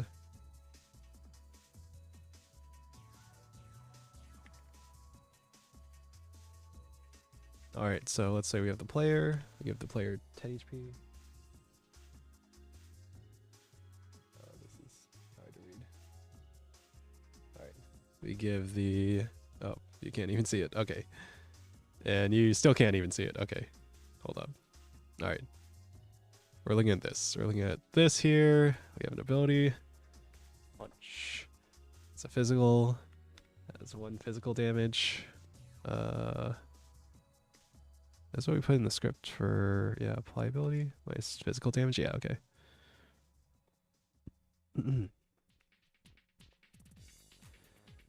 Deals 1 physical damage. It has a cooldown of, we'll do 1 second. And on the enemy team, we add a 1 Pippa. With a max HP, we'll give this one 9 HP. And in the abilities array, we get a new ability. Name doesn't matter, but it has 1 physical damage. And we'll also put on a cooldown of 1.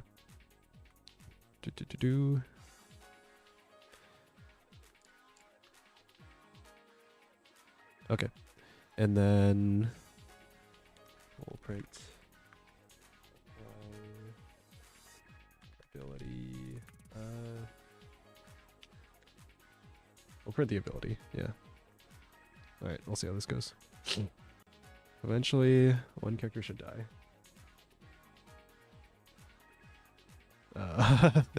Or not. Or not.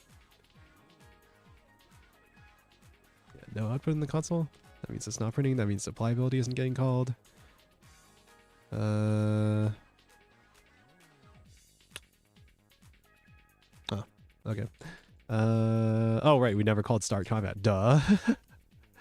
Funk. Ready. Start combat. Alright, cool.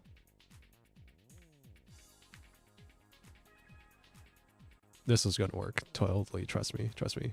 It's dead.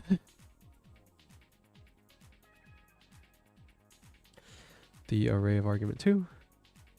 Same element type as the expected type. Oh, it's expecting a typed array. We aren't doing a typed array. This is going to be array of character. That seems reasonable. Yeah. Having that type there. Alright. 1 second. Alright. Out of bounds, get index 0. Uh-oh. Uh-oh. Wait, they both died like immediately. What the heck? Oh, they both died immediately. Okay.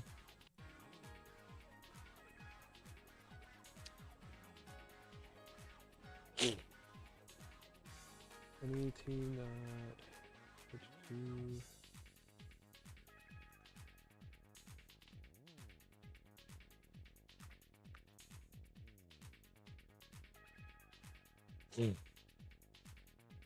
not enemy team that is empty. That. And then same team for, yeah, if not player team that is empty. Do that. Why did they die immediately though? Let's see. Oh, right, because their current HP is 0. Because we never set their max or their current HP. So export storage, we have this. Yeah, car dot cur HP equals car dot max HP. Same for enemy team. All right, cool. Okay, we deal damage. Damage is printing the abilities. It's just resource. It doesn't print very well. After like 10 seconds, 1 is gonna die. The enemy died. Then the player died. It's still running the abilities, huh? Okay. That's because... Why is that?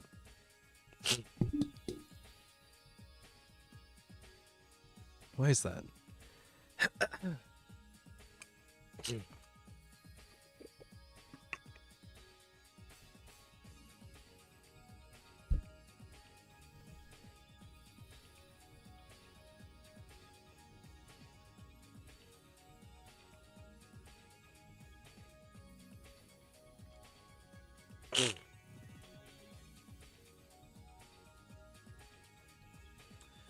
We need to remove the timers for the abilities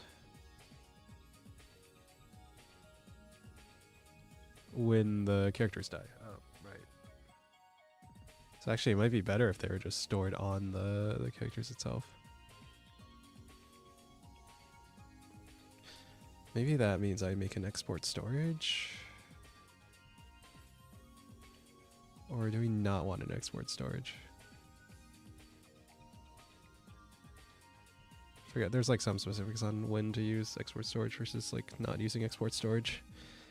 All I remember is it was like somewhat unintuitive. Any Godot enjoyers in the chat? Any Godot enjoyers who know the difference?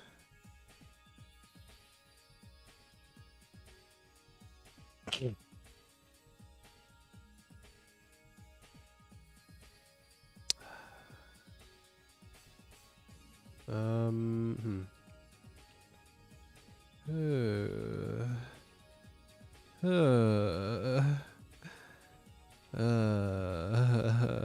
tired.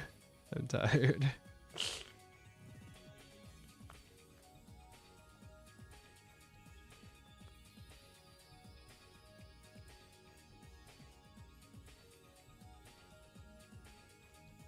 Can I just set like timer dot?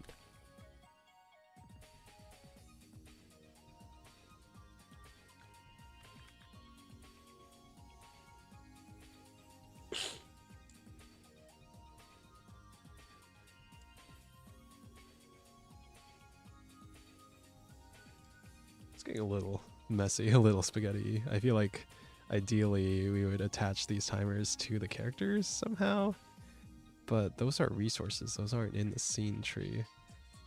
So really, I can't think of a better way right now.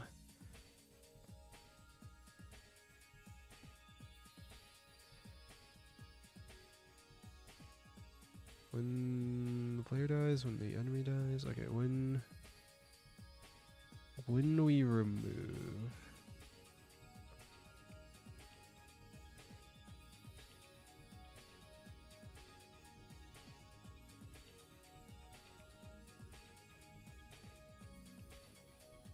Yeah, that's like all the logic should be in this kill character function. I was considering like making another function, but I think kill character is already pretty clear on what it should do.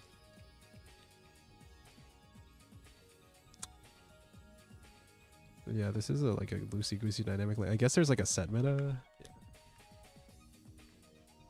Yeah.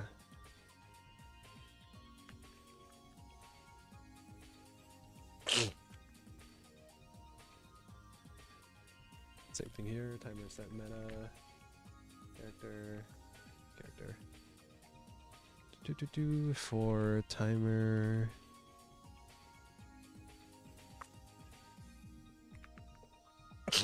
Yeah, and then here for timer in timers. If actually no, timers dot remove. No.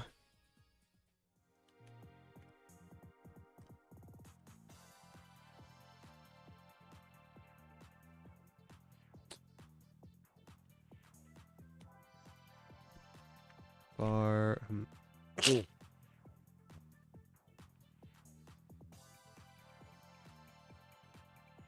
Next timer. To remove index goals timers dot find. Oh no, this doesn't work. I need like a functional style. Filter? Oh yeah. Actually, yeah, I can do this. I think.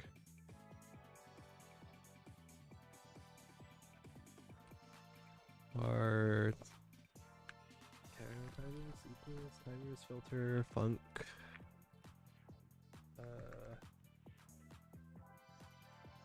Where t dot turn t dot is a timer. T dot. Yeah, get meta.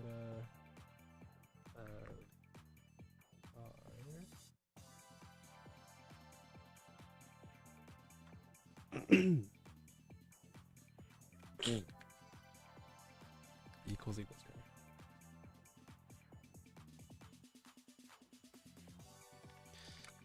Or timer in timers.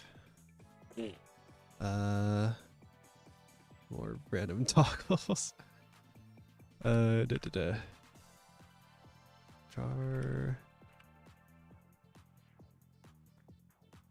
I want to remove these timers. So var timer equals timers dot find timer.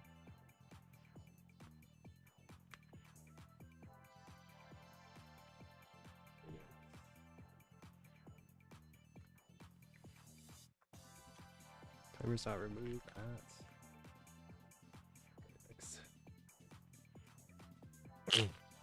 There's not a timers dot remove. Yeah, no, there's no remove function in the array. That's weird. All right, let's see.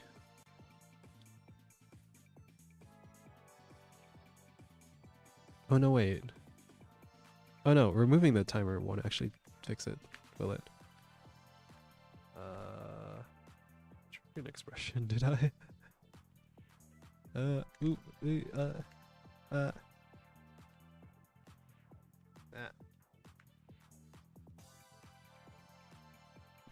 Okay, there we go.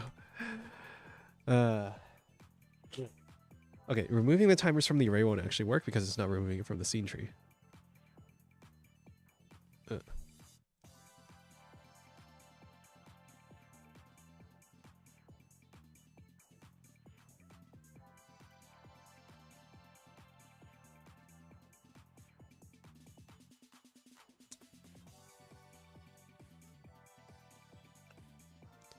But what I can do is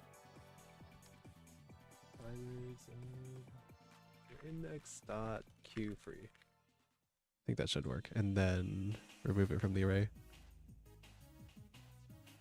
I think that works. Let's see. All right. In 9 seconds, enemy Pippa will be dead. In the console. Enemy dead. We are still applying the ability, but there's no targets. Oh yeah, yeah, okay, that is expected.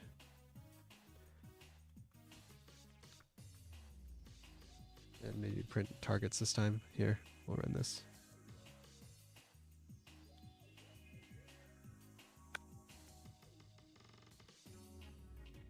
Here, all right. And notice the console.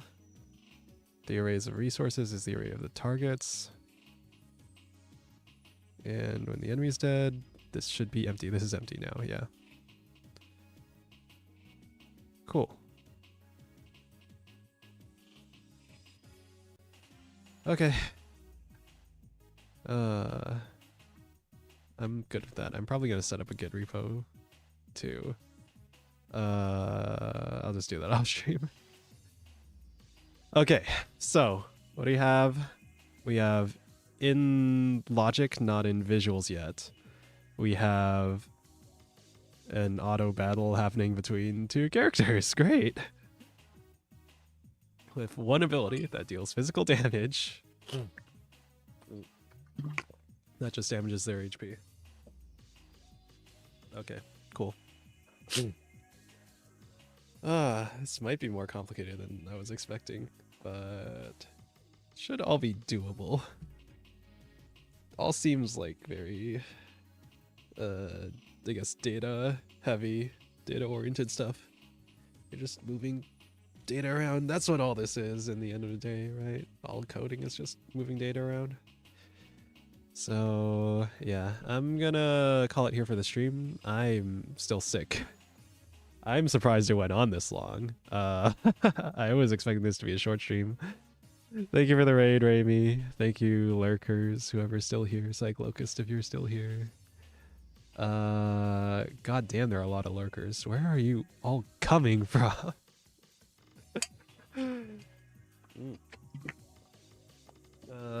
Interaction reminder, don't forget to like, comment, subscribe, please, please, please. Okay. Or maybe, I guess that makes sense. But I do see it like fluctuating. I do see the number fluctuating, so I wonder if like there's other people. Good stream, thank you. Even the coding is numbers, yep. Thank you, everyone.